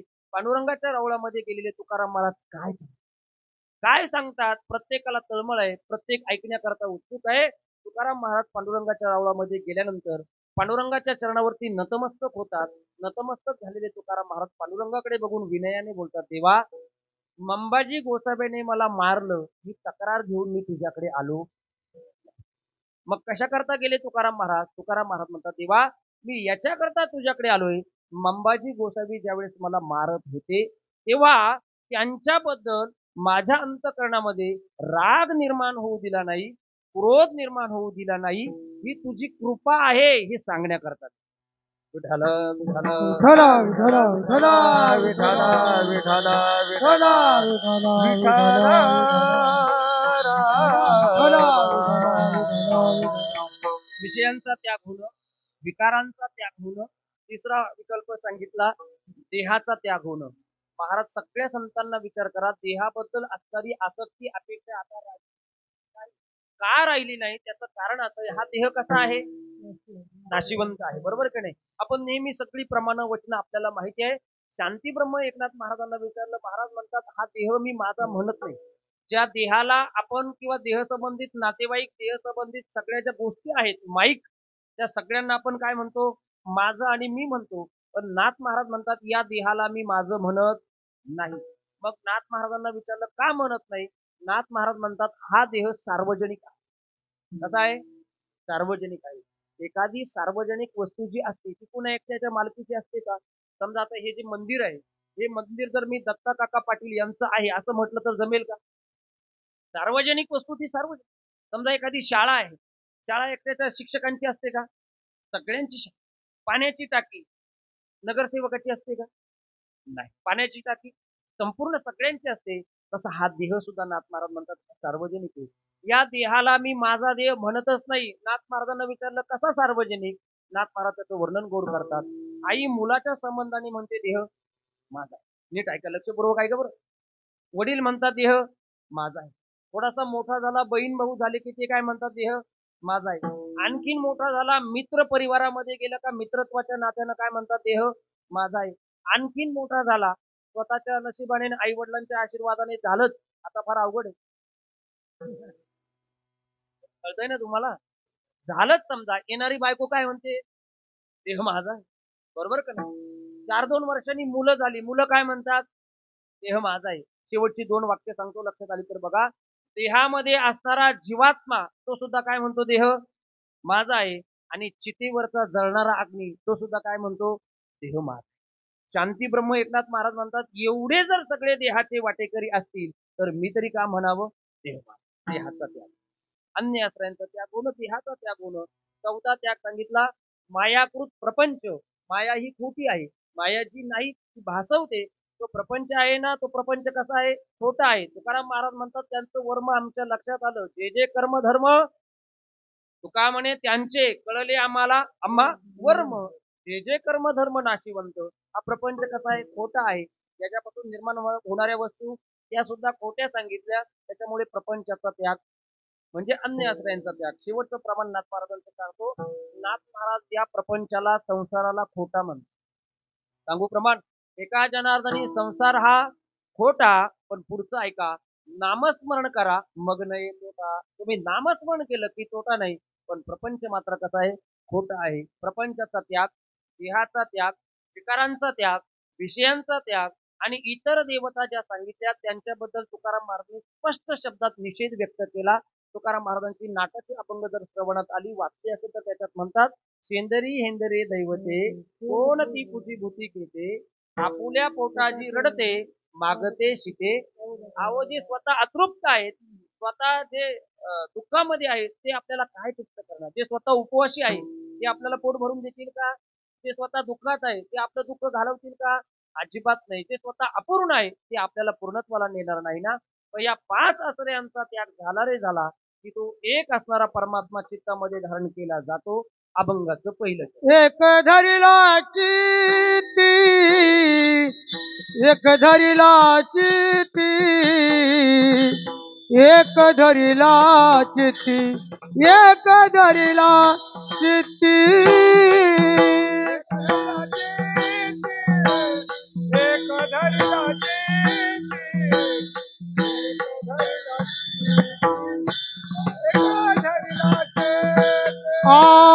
एक धरिला चिती, एक धरिला चिती, एक धरिला चिती, एक धरिला चिती,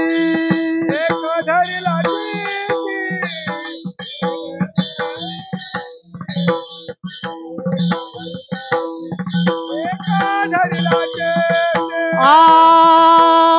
आम्ही रखुमा इचा पती, आम्ही रखुमाईचा पती, आम्ही रखुमाईचा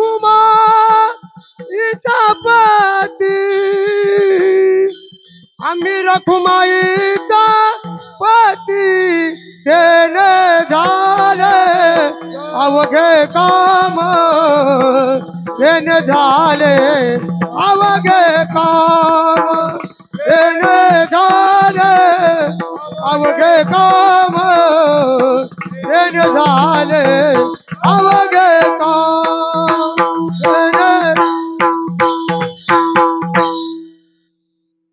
शाबास. या वयात ते पिक्चरच्या चाली म्हणतात काय विशेष आहे? वारकरी कोणी म्हणेल एवढ्या उंच चाली. येणे झाले एक धरीला चित्ती. आता अभंगात प्रवेश केला. आता ऐका बरं, त्याच्यातला एक म्हणजे काय, चित्ती म्हणजे काय, धरीला म्हणजे काय, या रखुमाईचा पती म्हणजे काय, एवढं सगळं सांगता सांगता मला कमीत कमी नाही जास्त पण 12:30 वाजता. चालेल ना? बघा बरं काय आम्हाला पण असं आहे, असे श्रोते कधी मिळत नाही. रोहित शर्माला एखाद्या वेळेस चांगलं स्टेडियम मिळालं की तो द्विशतक करतो, शतक करतो, बरोबर की नाही? जसं आज JS1ला मिळालं, त्यानं बिचाराने शतक केलं, तसं मला सुद्धा आज स्टेडियम चांगलं मिळालं. प्रेक्षक चांगले आहेत. आज प्रेक्षक नाहीये, आज परीक्षक आहे, बरोबर की नाही? आज परीक्षक आहे. असं अशी श्रोते मिळाली की जरा आम्हालाही बरं वाटतं. केलेल्या अभ्यासाचं कुठेतरी मूल्यमापन झालं पाहिजे. अलीकडे त्या सासूच्या जावयाच्या प्रपंचातल्या गोष्टी सांगणं, काहीतरी वायफळ बोलणं, काहीतरी गाणे म्हणणं आणि टाइमपास करणं हे यादीमध्ये बसत नाही. संप्रदायाची परंपरा अशी आहे, भक्ती ज्ञानाविरहित इतरा गोष्टी न कराव्या, बरोबर की नाही? या भूमिकेने आम्ही मात्र आमच्या श्री गुरूंनी आम्हाला मार्ग दाखवलेला आहे. श्री गुरु तुम्हाला कोण आहे माहिती आहे? त्यांची काल्याची सेवा आहे. आदरणीय प्रातस्मरणीय श्री गुरु भगवान बाबा त्यांचा कृपा आशीर्वाद नेहमीच आहे. आम्ही जे इथपर्यंत पोहोचतो त्याच्या पूर्ण त्या वाटेमध्ये, त्या प्रवासामध्ये आदरणीय बाबांचा फार मोठा वाटा आहे. मला पारमार्थिक जीवन घडवण्यामध्ये किंवा कीर्तनकार बनवण्यामध्ये आदरणीय बाबांचं फार मोठं योगदान आहे. त्याच्यामुळेच पाठीमागे सांगितलंय, श्री गुरु सारिका असता पाठी इतरांचा. अहो, गुरुची कृपा झाल्यावर काय होणार? काय होणार नाही. आपण सर्वजण सुशिक्षित आहात तर श्री गुरूंचं नाव आलं म्हणून सांगतो. अलेक्झांडरचं चरित्र आपण वाचलं असेल नसेल मला माहित नाही. अलेक्झांडरच्या चरित्रामध्ये एकदा तो युद्धाला निघतो. ऐका बरं, युद्धाला निघतो. युद्धाला निघाल्यानंतर संपूर्ण सैन्य, संपूर्ण फौज पाठीमागे आहे. सेनापती शेजारी आहे. अलेक्झांडर घोड्यावरती आहे. दोघ जण निघाले. अलेक्झांडरचे वडील समोरून येत आहेत. ऐका, समोरून येत आहेत. अलेक्झांडरने वडिलांना खाली उतरून नमस्कार करायला पाहिजे की नाही? अलेक्झांडरने खाली उतरून नमस्कार नाही केला.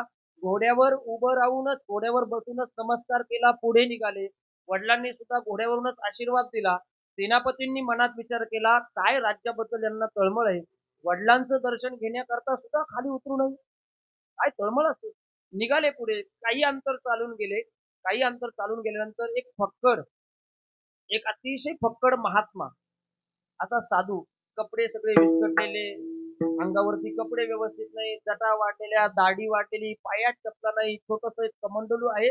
तो फक्कड साधू दिसला आणि साधू दिसल्याबरोबर अलेक्झांडरने संपूर्ण लवाजमा, संपूर्ण फौज फाटा थांबवला घोड्यावरून खाली उतरल्याबरोबर तो जो महात्मा होता, तो साधू होता, त्या साधूच्या चरणावर अलेक्झांडर नतमस्तक झाले आणि नतमस्तक झाल्यानंतर त्यांच्या पायाखालची जी धूळ आहे, चरण आहेत, जी रजकण आहे, ते आपल्या मस्तकाला लावले आणि परत घोड्यावर येऊन बसले, पुढचा प्रवास सुरू केला.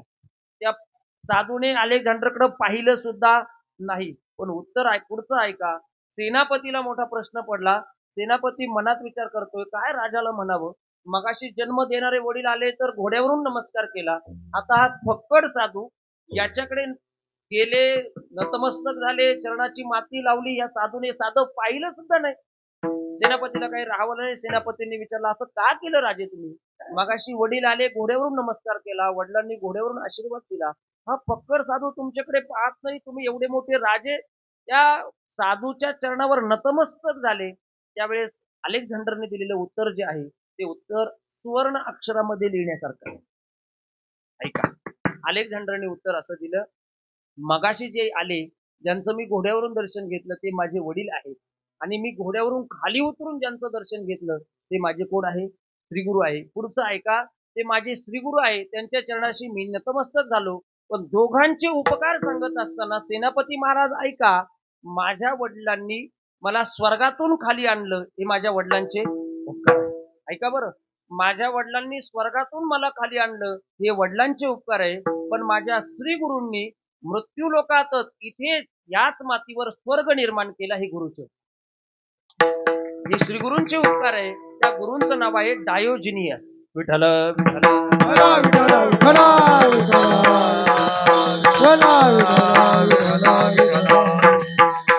गुरुची कृपा आपल्या अंतकरणामध्ये, आपल्या जीवनामध्ये कधी ना कधी व्हावे. मित्र असं म्हणेल, माणसाने गुरु करावेच. ज्याच्या जीवनामध्ये गुरु नाही त्याचं जीवन गुरासारखं. गुरं कळाले ना, 4 पायाची गुरं, त्याच्यामुळे जीवनामध्ये गुरु असावे. ऐका, आणि मग एक शब्दाबद्दल विचार मांडत असताना एक शब्द फार महत्वाचा आहे. एकाचा विचार मांडत असताना महाभारतकरांची भाषा अशी आहे. महाभारतकर असं म्हणतात, महाभारतकर म्हणतात, एकोपी कृष्णस्य कृत प्रणामी दशाश्व मेधाव भृतेन तुल्य दशाश्व मेधी पुनरेती जन्म कृष्ण प्रणाम न पुनर्भवाय. ऐका, महाभारतकरांची भाषा गोडे एकाच्या संदर्भात. तुम्ही माझ्यात लक्ष, थोडं माझ्यात लक्ष. महाभारतकर म्हणतात, एक असणाऱ्या कृष्ण परमात्म्याला जर आपण नमस्कार केला, माझ्याकडे बघा, माझ्याकडे, मी कृष्णाचं सांगतो, एक असणाऱ्या कृष्ण परमात्म्याला जर नमस्कार केला तर तुम्हाला 10 अश्वमेध यज्ञ केल्याचं काय मिळणार आहे? पुण्य मिळणार आहे. एवढं मोठं पुण्य. किती? 10 अश्वमेध यज्ञ म्हणतोय मी, एवढं पुण्य तुम्हाला प्राप्त होणार आहे. तुम्हाला अश्वमेध यज्ञ माहितीये का? नाही. आपल्याला फक्त एकच यज्ञ माहिती, कोणता? वदने कवळे घेता नाम घ्या श्री हरीचे, एवढाच यज्ञ. याच्यापेक्षा दुसरा यज्ञ माहित नाही, करू नाही घ्यायचं नाही. बरोबर. कुणीतरी महाभारतकरांना विचारलं, त्याच्याकरता कृष्ण परमात्म्याला नमस्कार करायची काय गरज आहे? आम्ही दुसऱ्या मार्गाने जाऊ आणि दुसऱ्या मार्गाने पुण्य प्राप्त करून घेऊ. महाभारतकरांनी सांगितलं, असं करू नका, असं करू नका. त्याचं पुढचं वैशिष्ट्य असं आहे, दशाश्वमेधी पुनरेती जन्म. एकदा 10 अश्वमेध यज्ञाचं पुण्य संपलं, त्याचा संचय कमी पडला की पुन्हा तुम्हाला खाली यावं लागतं. मग आता या पुण्याची पावटी पुन्हा जन्म पुन्हा मृत्यू. हे पुन्हा जन्म आणि पुन्हा मृत्यू हे दुःख पाहिजे नसेल ना, तर कृष्ण प्रणामी न पुनर्भवाय. कृष्णाला नमस्कार केला, एक असणाऱ्या परमात्म्याच्या चरणाच्या ठिकाणी नतमस्तक झाले की पुन्हा येणंही नाही आणि जाणंही नाही. सहज खुंटले येणे जाणे, येणे जाणे. तुकाराम महाराजांची भाषा आहे. किंवा तुकाराम महाराज एकाबद्दल बोलत असताना तुका म्हणे, तुची खरा हेर वाऊगा पसारा. पसारा माहिती का? पसारा दिवाळी आणि दसऱ्याला जो काढला जातो त्याला काय? पसारा. सगळं विस्कटलेलं असतं, सगळं बाजूला झालेलं असतं. आम्हाला सुद्धा घरामध्ये एंट्री नसते, यायचं त्याला काय म्हणा? पसारा. तुकोबर आहे ते सांगतात, देवा तू एकटाच खरा आहे, बाकीचं सगळं जे जग आहे ते काय आहे? काय आहे? पसारा. तुका म्हणे तुझी खरा. जाऊ द्या, सगळ्यांच्या ऐकण्याची शेवटची भाषा सांगतो. एक गाऊ आम्ही विठोबाचे नाम अनेकांचे काम. असा एक असणारा परमात्मा तुकाराम महाराज म्हणतात, आम्ही तो काय केला? चित्तामध्ये धारण केला. पण कुणाला तरी शंका येईल, महाराज ज्याला चित्तात धारण करायचं आहे किंवा ज्याची भक्ती करायची त्याला पाहावं लागेल, बरोबर आहे. मी सोपा व्यवहार सांगतो. आपण भाजी मंडईमध्ये जातो. तुमच्याकडे काय म्हणतात? मंडईच म्हणतात ना? भाजी मार्केट, भाजी मंडई. भाजी मार्केटला गेल्यानंतर साधी आमच्या शेतकऱ्याकडून, मी शेतकरी म्हणून बोलतो, आमच्या शेतकऱ्याकडून, आमच्याकडे शेती आहे ना, आमच्या शेतकऱ्याकडून साधी मेथीची भाजी जरी घ्यायची असली, आपण किती ठिकाणी पाहतो, किती लक्षणांनी युक्त भाजी घेतो. ऐका, लाल कोराची आहे का, औषध मारून वाढवलेली आहे का, कोवळी आहे का, निब्बर झालेली आहे का, असे सगळे लक्षणांनी बघतो की नाही. समजा भाजी पटलीच, त्या शेतकऱ्याला विचारतो, बाबा कितीला रे? तो बिचारा गयावया करतो. तो म्हणतो, मावशी एक जर घेतली तर 10 रुपयाला आहे, 2 घेतल्या तर 15च्या 2 आहे. आमची मावशी इतकी हुशार असते, कंसात सांगतो, आमच्याकडची मावशी, बाबा 10ला 2 दे ना. मी असं म्हणत असतो, फुकट घेऊन जा ना. शेतकऱ्याच्या मालाला मूल्यच नाही. नेहमी मला फार तळमळ वाटते. खरं म्हणजे शेतकऱ्याला बळीराजा म्हटलंय, शेतकरी राजा म्हटलंय. पण कुणीही येऊ द्या, कसंही येऊ द्या, शेतकऱ्याच्या वाट्याला उपेक्षा ज्या आहेत त्या आहेत. शेतकऱ्याच्या वाट्याला त्याने बिचाऱ्याने केलेल्या कष्टाला मोल नाही, त्याने कमवलेल्या मालाला मोल नाही. आम्हाला इकडे मात्र सगळ्या गोष्टींच्या सोयी सुविधा असतात. असो, मला तिकडे जायचं नाही. साधी एखादी व्यवहारातली गोष्ट घ्यायची झाली तरी आपण ती काय करतो, बघून घेतो. ज्याची भक्ती करायची त्याला पाहावं लागेल. पुढे बोलू, पाहिल्याशिवाय कळणार नाही, कळाल्याशिवाय मिळणार नाही, आणि मिळाल्याशिवाय चित्तात धारण करता येणार नाही. अहो, महाराजांची भाषा तुकाराम महाराजांची अशीच आहे ना, देखीला डोळा अगोदर पाहावा लागेल आणि मग मनामध्ये देखीला डोळा बैसला म्हणे. ज्ञानोबरांचं मगाशी मी प्रमाण बोललो, योगिया दुर्लभ तोम्या देखीला अगोदर पाहावा लागेल. बैसला म्हणेन देखीला डोळा असं नाही, देखीला डोळा अगोदर बघावा लागेल ना. तो बघायचा आहे, तो परमात्मा पाहावा लागेल, त्याच्याशिवाय चित्त धारण करता येणार नाही. पुढचं ऐका. मी ज्या परंपरेच्या दृष्टीने अनुग्रहित आहे, आमची परंपरा भोदले घराण्याची परंपरा सांगत असताना आमच्या परंपरेचे मूळ पुरुष तुकाराम महाराजांचे समकालीन असणारे संत संत श्रेष्ठ मानकोजी महाराज बोधले यांचं चरित्र फार गोड सांगितलं जातं. मानकोजी महाराजांचं मूळ गाव सोलापूर जिल्ह्यातलं बार्शी तालुक्यातलं धामणगाव. महाराज सुरुवातीला पाटीलकी सांभाळायचे. थोरले बंधू पांडुरंगाचे निष्ठावंत वारकरी. परमात्मा पाहावा लागेल, माझा मुद्दा हा आहे बरं, लक्षात ठेवा, विसरू नका. वेळ माझ्याकडे कमी, मी पटापटा सांगतो. मोठे बंधू शुद्ध वारकरी, निष्ठावंत परमात्म्याचे ज्ञानोबा तुकोबारांचे वारकरी. त्यांनी म्हणावं, दादा चला कधीतरी पंढरपूरला, चला आळंदीला, चला वारीला. दादानी म्हणावं, अजिबात नाही. ती वारी, ते भजन, ते कीर्तन, ती कथा, ती सगळं तुम्हाला, आम्ही आपलं गावची पाटीलकी सांभाळणार, आमचा प्रपंच सांभाळणार. कधीतरी माणसाच्या जीवनामध्ये माणसाला उपरती निर्माण होते बरं. माझं बोलणं लक्षात घ्या. कधीतरी माणसाला असं वाटतं आपण या मार्गाकडे आलं पाहिजे. प्रपंचामध्ये थकलो आहोत. दोघं जण भाऊ जेवण करून बैठकीमध्ये बसलेले असतात, हॉलमध्ये बसलेले असतात. मग मानकोजी महाराज शिवाजी दादांना विचारतात, आता ऐका दादा, दर महिन्याच्या एकादशीला पंढरपूरला जातो, आहे कोण रे तिथे, कुणाकरता जातोस? आता शिवाजी महाराजांनी विचारलं, मनात विचार केला, याला जर सरळ सांगितलं पांडुरंग परमात्मा आहे तर याला महत्व वाटणार नाही. आणि मग मात्र शिवाजी महाराज हुशार होते. त्यांनी प्रश्न विचारला, ऐक ना, तू या गावचा कोण आहेस? धामणगावचा कोण आहे? पाटील आहे. मग ऐक, तू एका गावचा पाटील आहे, तुमच्या सगळ्या पाटलांचा पाटील, सगळ्या पाटलांचा पाटील पंढरपुरात आहे म्हटल्यानंतर अंतकरणात इच्छा निर्माण झाली. कशाची? पाहण्याची. पाटलाला पाहण्याची इच्छा निर्माण झाली. दादा मला येऊन देणार? लगेच शुद्ध एकादशी आली सुद्धा, 9:15 वाजता पंढरपुरात पोहोचले. चंद्रभागेचं स्नान झालं, नगर प्रदक्षिणा झाली, पांडुरंगाच्या रावळामध्ये दर्शन बारीला लागले. लागल्याबरोबर मानकोजी महाराजांनी थांबवलं, दादा हा काय प्रकार आहे? शिवाजी महाराज म्हणाले, आपण दर्शन रांगेत चाललोय, ज्याला भेटायचंय तो पंढरपूरचा पाटील आहे, आपल्याला दर्शन रांगेतून जावं लागेल बाबा. मानकोजी महाराज म्हणाले, जमत नाही, आमच्या पाटीलकीत असा नियम नाहीये. शिवाजी महाराज म्हणाले, तुमच्या पाटीलकीत कसाही नियम असू दे, पण हा पाटील मात्र वेगळा आहे, या पाटलाच्या भेटी करता लाईन लावावी लागेल, बरोबर की नाही? मग मात्र मानकोजी महाराज म्हटले, अजिबात जमत नाही, लाईन लावून येणार नाही. दादा ऐक, आमच्या पाटीलकीचा पहिला नियम ऐक. काय नियम आहे? एका गावचा पाटील, पाटीलकीचा नियम आहे का? पूर्वीच्या गावची पाटीलकी, पूर्वीच्या काळात एका गावचा पाटील दुसऱ्या गावच्या पाटलाकडे जर गेला ना महाराज, त्या गावच्या पाटलांनी शिवेवर यायचं असतं. गावाची शिव माहिती का तुम्हाला? शिव शब्द गावाची वेश, शुद्ध भाषेत त्या वेशेवर यायचं असतं. वाजत गाजत स्वागत करत हार तुरे देऊन पुन्हा आपल्या वाड्यावर म्हणजे पाटलाच्या घरी न्यायचं असतं.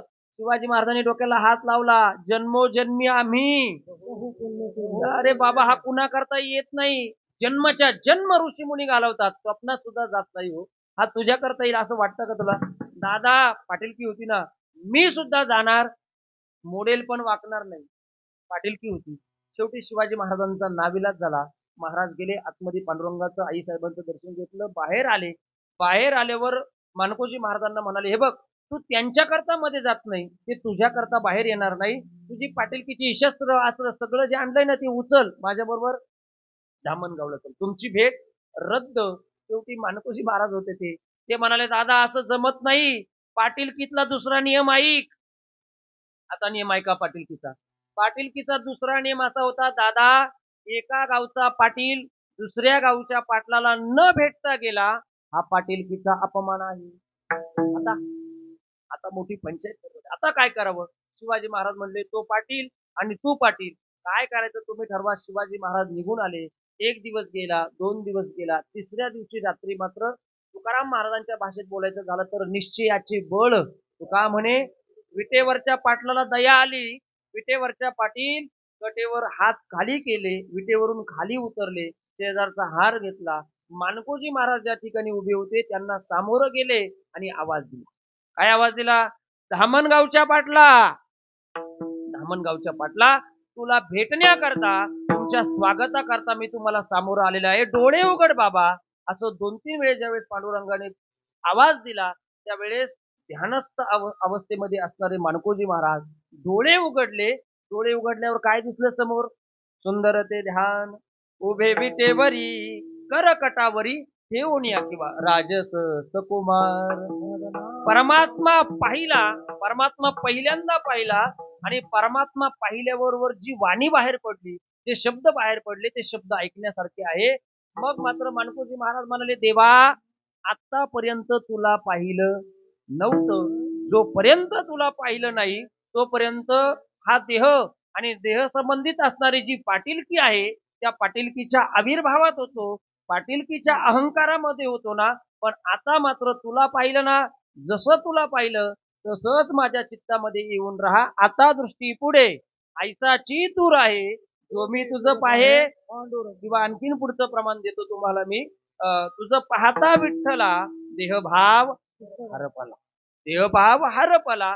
असा असणारा तो परमात्मा तुकाराम महाराज म्हणतात, आम्ही पाहिला सुद्धा आणि आमच्या चित्तामध्ये धारण केला. विठ्ठला विठ्ठला विठला विठला विठला विठला विठला विठला. पहिल्या चरणावरती थोडीशी एक शंका माझ्या दृष्टीने राहिली. आम्ही रखुमाईचा पती. तुकाराम महाराजांनी परमात्म्याची ओळख करून देताना काय ओळख करून दिली? आम्ही रखुमाईचा पती. तुकाराम महाराजांना सरळ सांगता येत नव्हता का, विठ्ठल रखुमाई, विठोबा रखुमाई? असं नाही म्हटले. आम्ही रखुमाईचा, ही रखुमाई मध्ये का घातली? बऱ्याच ठिकाणी आपण रखुमाईच मध्ये घालतो, नाही कळालं?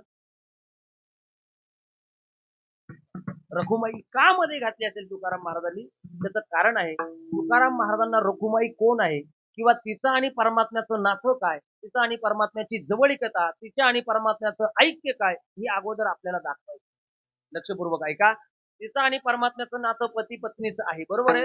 नाथ महाराजांनी रुक्मिणी स्वयंवर नावाच्या ग्रंथामध्ये वर्णन करत असताना नाथ महाराज 2 दृष्टांत देतात आणि रुक्मिणीचं आणि पांडुरंगाचं वर्णन करत असताना म्हणतात, कनकासवे कांती, सूर्यासवे जैसी दीप्ती, तैसी श्रीकृष्ण शक्ती वैदर्भ देशी अवतरण. ऐका, कनक म्हणजे काय? मुंबईमध्ये हे सांगावं लागणार नाही. कनक म्हणजे काय? सोनं.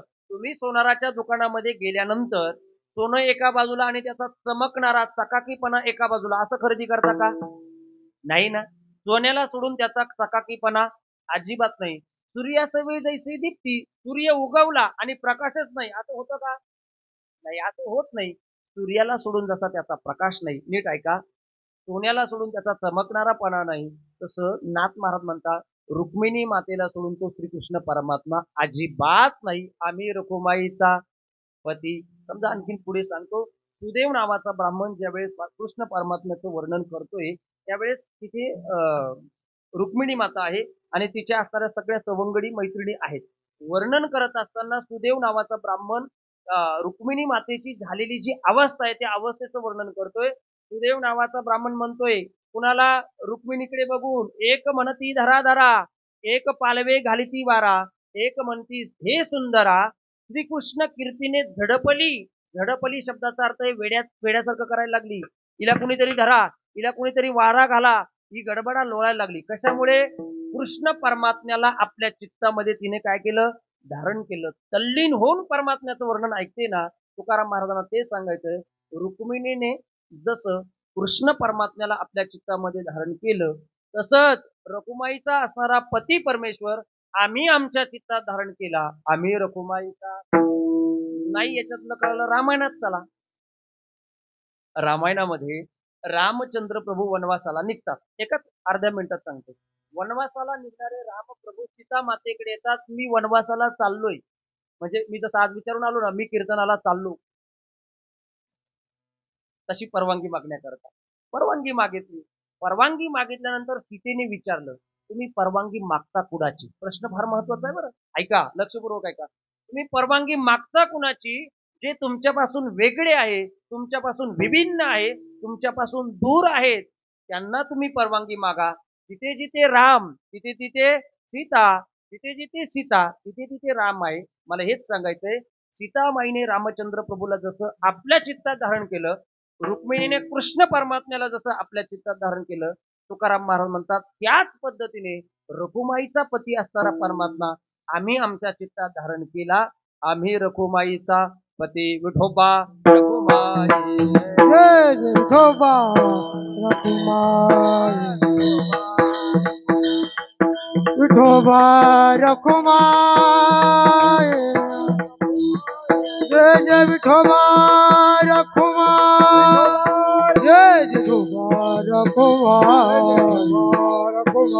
विठोबा रखुमाई, विठोबा रखुमाई, विठोबा रखुमाई, विठोबा रखुमाई,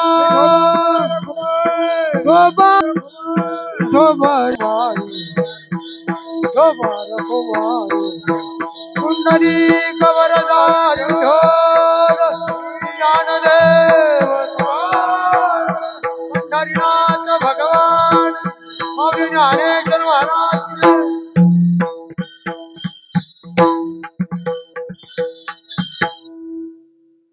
सन्मान. मी पहिलं चरण माझ्या अल्पमतीप्रमाणे फार धावपळीत घेतलंय.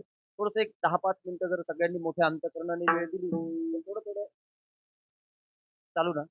तुकाराम महाराज म्हणतात, तेव्हा आम्ही आमच्या अंतकरणात एक असणारा परमात्मा चित्तात धारण केला. तुकाराम महाराजांना कोणीतरी विचारलं, त्याचे परिणाम, पहिला परिणाम सांगितला, तेने झाले अवघे काम. बस असाच आवाज ठेवा. आता बटनाला धक्का लावू नका प्लीज. तुमच्या विनंती करतो. मी खरं कधी असं बोलत नाही, इतके नाही. असू दे, आता काहीच करू नका. सिस्टीम खूप छान आहे. ऑपरेटिंग थोडीशी मागे पुढे होती, बाकी काहीच नाही. काहीच करू नका. एवढे 10 मिनिटं तरी ऐका. 2 ओव्हर राहिले माझ्या हातात. त्यातले 2 बॉल संपले सुद्धा. विठाल विठाल विठ्ठल विठ्ठल विठ्ठल विठ्ठल विठ्ठल. मला दुसऱ्या चरणामध्ये काम ह्या शब्दाकडे द्यायचंय आपल्याला. तेने झाले अवघे काम. काम हा शब्द इथला आहे इच्छा, अपेक्षा, वासना, तृष्णा या भूमिकेतून आलेला हा शब्द आहे. या आमच्या अंतकरणातल्या इच्छा अपेक्षा तुकाराम महाराज म्हणतात, देहाच्या दृष्टीने विचार करा किंवा प्रपंचाच्या दृष्टीने विचार करा, सगळ्या संपल्या. ज्या ज्या इच्छा अपेक्षा आम्ही आमच्या अंतकरणात व्यक्त केल्या त्या सगळ्या पूर्ण झाल्या. अपूर्ण काहीच राहिलं नाही. तुकाराम महाराजांची भाषा सांगतो, कृतकृत्य झालो इच्छा केली ते. ज्ञानेश्वर महाराजांची भाषा आहे, तरी परमात्मा ऐसे जे एक वस्तू असे ते जया दिसे ज्ञानास्तव. परमात्म्याची यथार्थ रूपानं प्राप्ती होणे. मला सोपं सांगा, परमात्मा भेटल्यानंतर पुन्हा काही भेटायची अपेक्षा आहे का? जाऊ द्या, पुढे बोलतो, आपल्याला कळेल असं बोलतो. तुकाराम महाराज स्वतःच्या जीवनाला धन्यता देतात. संतांची धन्यता वेगळी आहे, आपली प्रापंचिक धन्यता आहे, संतांची पारमार्थिक धन्यता आहे. ऐका, प्रपंचातली धन्यता म्हणजे काय? मुलगा झाला, धन्य झालो. मुलाचं शिक्षण झालं, धन्य झालो. मुलाला नोकरी मिळाली, लग्न झाल्यावर मुलाने आणि सुनबाईने घराच्या बाहेर काढलं, धन्य झालो. मला जास्त बोलता येणार नाही बरं. का सांगू तुम्हाला? तुम्हाला सांगतो, कुणाला सांगू नका. आमच्या सासूबाई आल्या. तुम्ही शोधू नका. सांगणार नाही मी तुम्हाला. विठ्ठल विठ्ठल. विठ्ठला विठ्ठला विठ्ठला विठ्ठला विठ्ठला विठ्ठला विठ्ठला विठ्ठला. प्रापंचिक धन्यता मला सांगायची नाही. पारमार्थिक धन्यता देतात सगळ्यांच्या ऐकण्यातला अभंग आहे. याच्यासाठी केला होता अट्टहास, शेवटचा दिस गोड व्हावा. याच्या पुढचं चरण म्हणा, ते महत्वाचं आहे. आता निश्चिंतीने पावलो विसावा, कुंडली या धावा. हे चरण महत्वाचं आहे. निश्चिंत ऐका, जिथे निश्चिंत अवस्था आहे त्याला परमार्थ म्हणा, आणि जिथे चिंतेची अवस्था आहे त्याला प्रपंच. सतत चिंता आहे त्याला काय म्हणा? प्रपंच. जिथे निश्चिंत अवस्था आहे त्याला परमार्थ म्हणा. चिंता आहे. आमच्या काळकऱ्यांकडे बघा, काही चिंता आहे का? टवटवीत चेहरे उभे, जेवण केले, फक्त मीच नाही केलं. अजिबात नाही. तुकाराम महाराजांची भाषा आहे, उजळले भाग्य आता अवघी चिंता. का म्हटले असेल बरं असं? वारली का म्हटले? तुकाराम महाराज असं का म्हटले नाही? निघून गेली, पळून गेली, असं का म्हटले नाही? तुकाराम महाराजांना माहित होतं, निघून गेलेली, पळून गेलेली परत येऊ शकते. चिंता बरं का, बाकीचं काही डोक्यात घेऊ नका. चिंतेबद्दल बोलतोय. इथला काम शब्द, आता निश्चिंतीने पावलो विसावा. मला असं वाटतं, माणसाच्या अंतकरणातल्या कधीतरी एखाद्या विशिष्ट आयुष्याच्या टप्प्यावरती इच्छा, अपेक्षा, वासना, तृष्णा थांबाव्या. प्रातस्मरणीय गुरुवर्य आमचे गुरु नेहमी सांगतात, ऐका ना, माणूस मरताना, माणसाचा शेवट होताना आपल्या जीवनामध्ये आपण काय काय केलं याची यादी मोठी झाली. यादी कळते ना? यादी किराणा करण्याकरता जातो त्याला काय म्हणतात तुमच्याकडे? लिस्ट म्हणतात. लिस्ट, शुद्ध मराठीत लिस्ट शब्द आहे. याची लिस्ट मोठी झाली की समजावं आपला जन्म कृतार्थ झाला. तो का म्हणे, जन्म आल्याचे सार्थक. पण आपण मरताना किंवा आपला शेवट होताना आपल्याला काय काय करायचं राहून गेलं. घर बांधायचं राहिलं, जमीन घ्यायची राहिली, गाडी घ्यायची राहिली, मुलीचं अमुक अमुक करायचं, हे सगळं राहिलं की समजावं पुन्हा जन्म निश्चित. म्हणून कुठेतरी इच्छा अपेक्षा माणसाच्या जीवनातल्या पूर्ण झाल्या पाहिजे. तुकाराम महाराज म्हणतात, आमच्या त्या सगळं पूर्ण झाल्या. परिणाम काय झाला? निवारीला भवभ्रम. संसाराविषयी असणारा जो भ्रम होता तो निघून गेला. तुकाराम महाराज म्हणाले, कुणातरी विचारलं एवढाच परिणाम? तुकाराम महाराज म्हणाले, परद्रव्य आणि पर नारी. या संबंधात तुकाराम महाराजांचं चरित्र सगळ्यांना माहिती आहे. आता उद्या ज्यांची जयंती आहे ते स्वराज्य निर्माते, ज्यांच्या चरणावर आपण सतत नतमस्तक झालो तरी सुद्धा त्यांचं ऋण आपल्यावरती फेडता येणार नाही. त्यांच्याच कृपेने मंदिराला कळस आहे, घरासमोर तुळस आहे. अशी छत्रपती शिवाजी महाराजांची जयंती आहे. छत्रपती शिवाजी महाराजांचं धार्मिक धोरण बघा, न्याय व्यवस्था बघा, महिलांविषयी धोरण बघा, उद्योग व्यापाराविषयी धोरण बघा. या सगळ्या नीतींचा विचार केला, गणिमी काव्याचा विचार केला तर कुठेतरी मुलांच्या अंतकरणावर सुद्धा हे पैलू, हे विचार रुजविण्याची आज गरज आहे. मला असं वाटतं, मी नाशिक पासून तर पुण्यापर्यंत प्रवास केला, मी सहज रस्त्याने एक वाक्य असं आठवलं की फ्लॅक्स दिसते ना मला, मोठे मोठे, आमच्याकडे बॅनर म्हणतात त्याला, तुमच्याकडे बॅनर फ्लॅक्स काय? मला असं वाटतं, छत्रपती शिवाजी महाराजांची जयंती साजरी करत असताना वाक्य नीट ऐका. आकृती करून छत्रपती शिवाजी महाराजांची जयंती साजरी करण्यापेक्षा कृतीतून करता येईल का? कृतीतून करा. छत्रपती शिवाजी महाराजांची जयंती नाचून साजरी करण्यापेक्षा वाचून साजरी करता येईल का? छत्रपती शिवाजी महाराजांची जयंती नाचून साजरी करण्यापेक्षा वाचून साजरी करता येईल का? पुढे बोलतो, छत्रपती शिवाजी महाराजांना डोक्यावर घेण्यापेक्षा हृदयात घेता येईल का? विचार करा. या गोष्टीचा विचार झाला पाहिजे. आपले विचार कुठपर्यंत आहेत? छत्रपती शिवाजी महाराजांनी स्वराज्य निर्माण करत असताना त्यांच्या विचारांची व्यापकता कुठपर्यंत आहे हे मुलांवर आज रुजवण्याची गरज आहे. विषय लांबेल. शिवचरित्र सुरू केलं तर नक्की पहाट होईल. शिवचरित्र मला सांगायचं नाही. छत्रपती शिवाजी महाराजांचं धार्मिक धोरण व्यक्त करत असताना छत्रपती शिवाजी महाराजांनी रामदास स्वामींची भेट झाल्यानंतर सांगितलं, हे राज्य तुमच्या झोळीत. रामदास स्वामींनी काय सांगितलं? हे राज्य तुमचं म्हणून चालवू नका, मग रामराज्य म्हणून चालवा. स्वराज्य आहे ना, रामराज्य म्हणून चालवा. छत्रपतींचं वेगळं चरित्र आहे. याच छत्रपतींनी शिवाजी महाराजांना नजराणा पाठवला. नजराणा छत्रपतींनी पाठवलेला तुकाराम महाराजांनी स्वीकारला, त्याचा बंगला बांधला, फॉर्च्युनर गाडी घेतली, कीर्तन करायला लागले. ऐकताय ना सर्व? असं नाही केलं? नाही. ज्या अधिकाऱ्यानं पाठवला त्या अधिकाऱ्याला पत्र पाठवलं. तुकाराम महाराज म्हणाले, दिवट्या छत्रे घोडे हे तो बऱ्याच राजे, तुमचा असा अनुमान आहे का? अनुमान, अंदाज आहे का? ही संपत्ती पाठवल्यानंतर आम्ही सुखी समाधानी होऊ अजिबात नाही. आम्ही देणे सुखी म्हणा विठ्ठल विठ्ठल मुखी. ही तुकोबरायांनी परद्रव्याच्या बाबतीत ही केलेली भाषा माहितीये किंवा संतांची सगळ्यांचीच भाषा आहे. नामदेव महाराजांना विचारलं तर सोने रुपी आम्हा मृतिके समान. ज्ञानेश्वर महाराजांची भाषा अशी आहे, या धनाचा विश्वास न धरी जैसी तरुवर छाया, याता याती न चुके तरी तू भोगशील काया. ज्ञानोबराय तेच सांगतात, तरी तू या वैकुंठ नाथाच्या चिंती पारे पाया. ओम नमो भगवते वासुदेवाय. ज्ञानोबरांची भाषा तिथे प्रत्येकाच्या विषयी आता मला सांगत नाही. परद्रव्य परनारीच्या संदर्भात तुकाराम महाराजांचं चरित्र एकाच वाक्यात आहे. कोणाला तरी भजन सर झालं नाही, तुकाराम महाराज ते भजन करत होते, तिथे एका अबलेला पाठवलं. तुकाराम महाराज तुझ्याकडे बघून काय म्हणतात, जाई हो तू माये न करी सायास आम्ही विष्णुदास तैसे नवो. मी रामायणातला शेवटचा प्रसंग सांगतो आणि माझ्या वाणीला विराम देण्याचा प्रयत्न करतो.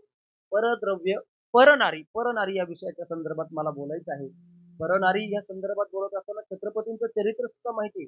आपण नेहमी त्या कल्याणच्या सुभेदाराचं उदाहरण ऐकतो, पण त्याच्यापेक्षा सुद्धा सावित्री देसाईचं चरित्र ऐकलंय का तुम्ही? सावित्री देसाईचा ज्यावेळेस किल्ला घेतला, तिची गडी घेतली, सावित्री देसाईला छत्रपती शिवाजी महाराजांच्या सैनिकांनी राजांसमोर उभं केलं. सावित्री देसाई तिथे सुद्धा घाबरत नाही. राजे, माझ्या गडी करता लढले, माझ्या किल्ल्याकरता लढले, शिक्षा द्यायची ती मला द्या, माझ्या मुलाला देऊ. पण छत्रपती परविया नारी माऊली. छत्रपती शिवाजी महाराज म्हणाले, तुला कुणी सांगितलं मी तुला शिक्षा करणार आहे? अजिबात नाही. उलट तुझ्याकडे बघून आम्हाला आदर्श निर्माण व्हावा, तू आदर्शवत काम केलेलं आहे. तुझ्या गडी करता लढली, तुझ्या किल्ल्याकरता लढली ना. ऐक, तुझा जो मुलगा आहे तो माझा भाचा आहे आणि तू जी आहेस तू माझी बहीण आहे. तुला तुझा किल्ला तुझी गडी तुला परत दिली. पुढचं ऐक, तुझ्या मुलाच्या दुधाकरता, तुझ्या मुलाच्या भाताकरता, तुझ्या मुलाच्या उपजीविकेकरता तुला स्वराज्यातली 10 गावं बक्षीस. याला म्हणावं स्त्रियांविषयी असणार नाही. कधीतरी स्त्रियांना मान सन्मान दिला पाहिजे. आपली असणारी धर्म, मला असं वाटतं आपण महासत्तेचे स्वप्न बघतोय, तिकडे वाटचाल करतोय, पण ती महासत्ता होत असताना आपण आपल्या घरापासून सुरुवात केली पाहिजे. महिलेला मान सन्मान देणं ही सर्वात महत्वाची गोष्ट आहे. आधी आपल्या घरापासून आपण आपली असणारी धर्मपत्नी, आपल्या आईशी व्यवस्थित बोलावं, आपल्या बायकोशी व्यवस्थित बोलावं, आपल्या बहिणीची अगोदर तिथून सुरुवात करा. बरोबर की नाही? मग मात्र महिलांचा आदर, बाहेरचा सन्मान करणं. ती बहीण म्हणत असते ना, दादा रक्षाबंधनला किंवा भाऊबीजेला ओवळते ती बहीण. आणि जुन्या काळातली बहीण एक वाक्य म्हणायची, आमच्याकडे म्हणते, तुमच्याकडे म्हणते की नाही काही माहित नाही, अजूनही म्हणतात बहिणी. काय म्हणतात? पिढा आणि कुणाचं राज्य आहे हो? बळीचं राज्य आहे. आता गोष्ट वेगळी, आता सगळा मॉडर्न जमाना आला. आता बहिणी खाली सुद्धा वाकत नाही, असंच करतात. गुडघ्याला हात लावत नाही, खांद्यांना हात लावत नाही. बरोबर की नाही? ते ताट ओवळण्याची पद्धत. पण मला असं वाटतं त्या बहिणीने सुद्धा मागणं करत असताना, दादा जसं मला घरामध्ये तू बहीण म्हणून स्वीकारतो, माझा मान ठेवतोस ना, तसं घराच्या बाहेर निघाल्यानंतर सुद्धा ज्याही बहिणी दिसतील त्यांचा सुद्धा तू काय करायचा आहे? बहीण म्हणून मान ठेवायचा आहे. मला असं वाटतं जर असं ह्या राज्यामध्ये, या देशामध्ये झालं ना, कोणत्याही बहिणी करता मोर्चा काढण्याची वेळ येणार नाही. कोणत्याही बहिणी करता कॅन्डोल मोर्चा काढण्याची वेळ येणार नाही. चुकीची वेळच नाही. हे छत्रपतींच्या चरित्रातून आपण ऐकवलं मुलांनाही पाहिजे आणि आपण सुद्धा ती कृती केली पाहिजे. मला परनारीबद्दल बोलत असताना रामायणातला विचार आपल्यासमोर मांडायचा आहे. राम रावणाचं युद्ध सुरू होतं. युद्धामध्ये रावणाचं नुकसान भरपूर होतं. रामायण सगळ्यांना माहिती. आणि नुकसान झाल्यानंतर शेवटचा योद्धा बाकी असतो, त्याचं नाव कुंभकर्ण. कुंभकर्णाला बोलवलं जातं, तो डोळे चोळत येतो. नाथ महाराज भावार्थ रामायणामध्ये वर्णन गोड करतात. नाथ महाराज म्हणतात, रामायणामध्ये भावार्थ रामायणात वर्णन करत असताना रावण, ऐका बरं, रावण सीतामाईला आणायला तयार नव्हता. पण घोटाळा मराठीमध्ये एक वाक्य आहे, तिथे मात्र घोटाळा होतो आणि घोटाळा मराठीतच होतो. मला कळत लवकर नाही, हे आमच्या लवकर लक्षात. घोटाळा मराठीतच होतो. मराठीतलं वाक्य फार गमतीचं आहे. घोटाळा फार गमतीचा झाला. काय होतं? नाथ महाराज वर्णन करतात, शूर्पणखा रावणाकडे जाते. ऐका, रावणाकडे गेल्यानंतर म्हणते, अरे त्या पंचवटीमध्ये नाशिक मध्ये राम आणि लक्ष्मण कुणीतरी 2 तरुण आहेत, त्यांच्याबरोबर विश्व सुंदरी एक स्त्री आहे, तिचं नाव सीता आहे. बरं, मग तुझं काय मत आहे? काही नाही, 80,000 तुला अगोदरच आहे आणि मंदोदरी सुद्धा आहे. पण माझी अशी अपेक्षा आहे, तुला आणखीन एक बायको केली तर काय अडचण आहे? रावण म्हणाला, अजिबात नको, अगोदरच 80,000 आहे. त्यांचा काय कमी त्रास आहे का? त्यांचं आहे सगळं व्यवस्थित आहे. तू पण नका म्हणाली, दादा तू ऐक तर खरी, तुला काय करायचं? 80,000 अगोदर आहे ना, एक काय आपल्याला जास्त त्रास होईल का सांभाळण्याकरता, तू घेऊन तर ये. रावण म्हणाला अजिबात नको, माझी अपेक्षा नाही. शूर्पणखा पुढे बोलते, तो राम आणि तो लक्ष्मण देत नसेल तर दादा युद्ध कर आणि घेऊन ये, पण माझी भाऊजाई म्हणून राहावी माझी अपेक्षा. रावण म्हणाला कशा करता, तुला 80,000 भाऊजाई नाही का, आणि रामाशी काय युद्ध करावं मी, काय युद्ध करावं, त्याचा आणि माझा बांधाला बांध नाही, बांध कळतो ना तुम्हाला, त्याचा आणि माझा प्रॉपर्टीवरून वाद नाही, त्याचा आणि माझं राजकीय वैर नाही, कशा करता युद्ध करावं मला नकोय. पण नाथ महाराज वर्णन करतात, शूर्पणखा शेवटचं वाक्य फार गमतीचं बोलते, दादा आणायची नाही, अजिबात आणायची नाही, युद्ध करायचं नाही, अजिबात करायचं नाही, खरंच आणायचं नाही, अजिबात नाही. शूर्पणखा शेवटचं वाक्य बोलते, आणू नको, युद्ध करू नको, बघून घ्यायला काय हरकत. हे वाक्य फार गमतीचं आहे बरं, हे वाक्य फार गमतीचं आहे. बघून घ्यायला, आमच्या या माता माऊली आहेत ना, दिवाळी सणाला रक्षाबंधनला बाहेरला जर एकत्र आल्या ना, मग त्या एकत्र आल्यानंतर सगळे एकत्र जमल्या, मग एकत्र जमल्यानंतर साडीच्या दुकाना गल्लीमध्ये जातात, साडी दुकानदाराच्या शेजारी, आणि मग गल्लीमध्ये जाता जाता त्या साडी दुकानदाराचं लक्षच असतं, बरोबर की नाही. मग तो यांना म्हणत असता, या ना ताई, या ना मावशी, या ना आजी, कशा करता, नवीन आणलेले आहेत, स्वस्त आहे, चांगले आहेत, अगदी भरभरीत आहे, पैठणी आहे, असं सगळं वर्णन करतो. त्या काय म्हणतात, नको दादा आता काही गरज नाहीये, कपाट भरपूर आहे, सगळ्या साड्या आलेल्या आहेत, गरज अपेक्षा वाटत नाही. पण तो मात्र म्हणतात, तो या या, त्या नाही म्हणतात. मग हा शेवटचं वाक्य वापरतो, काय, घेऊ नका, बघून घ्या. ह्या पण हुशार असतात, तो बघून घ्यायला म्हणून जातात आणि 10-5 घेऊनच येतात. हे वाक्य गमतीच आहे. आता पुढची मार्मिकता ऐका, ऐका. नाथ महाराज वर्णन असं करतात, शूर्पणखा तमोगुण आहे, रावण रजगुण आहे आणि विभीषण शुद्ध सत्वगुण आहे.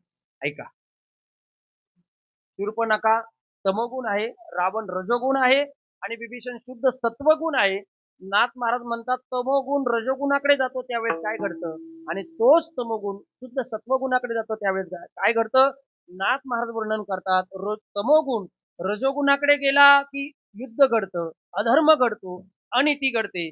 तोच तमोगुण शुद्ध सत्वगुणाकडे गेला की धर्म घडतो, नीती घडते. घडलं तेच, तो तमोगुण रजोगुणाकडे गेला, युद्ध झालं. पुढचं सगळं युद्ध आपल्याला रामायण माहित आहे. युद्ध सुरू झालं, कुंभकर्ण जवळ आला, का रे दादा कशा करता उठवलं, मग सगळं रामायण सांगितलं. आता रामायण सांगण्याकरता मला वेळ आणि एवढं सगळं एका कीर्तनात सांगून चालणार नाही. मग मात्र रावणाने सगळं सांगितलं. सांगितल्यानंतर कुंभकर्ण व्यवस्थित जागा झाला. आता ऐका, माझा मुद्दा, मला जिथे बोलायचं तिथे पटकन घेऊन जातो. कुंभकर्ण म्हणाला, दादा हे सगळं राम रावणाचं युद्ध फक्त सीता वश होत नाही म्हणून चाललंय ना. हो म्हणजे त्याच्यामुळे सोपं काम आहे. अरे काहीच अवघड नाही. कशा करता युद्ध, कशा करता हे राज्याची नुकसान करायची. युद्ध म्हटलं की जीवित हानी आहे, वित्त हानी आहे, अस्थिरता निर्माण होते, जनजीवन विस्कळीत होतं. युद्ध चांगलं नाही बाबा, हे कुंभकर्णाला कळालं.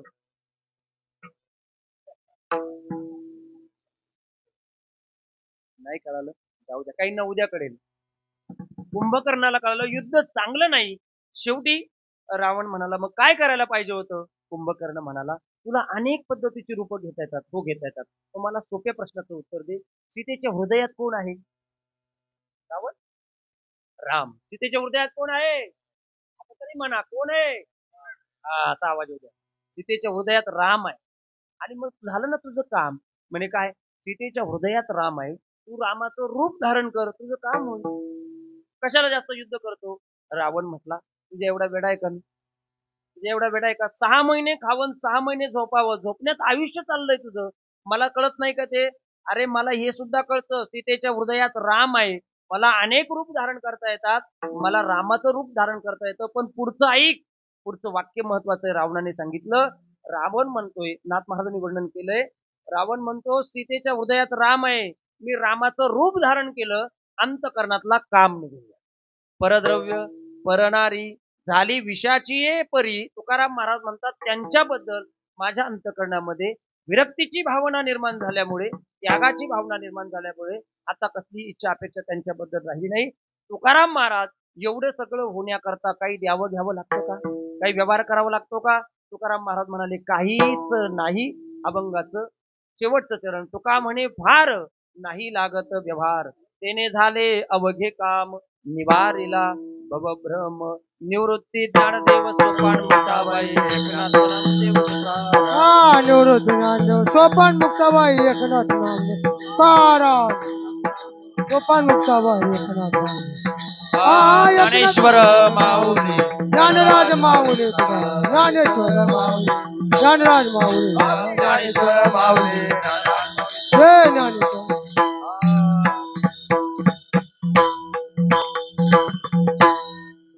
जाता जाता संप्रदायाचा छोटासा पाईक म्हणून बहिणीसारख्या आहेत, आईसारख्या आहेत, आजीसारख्या आहेत. आपल्या चरणाशी एकच प्रार्थना करेल. कोणाचे 30 गेले, 40 गेले, 50 गेले, 60 गेले, 1000 नाही, लाख नाही, आयुष्याचे तर जाऊ द्या.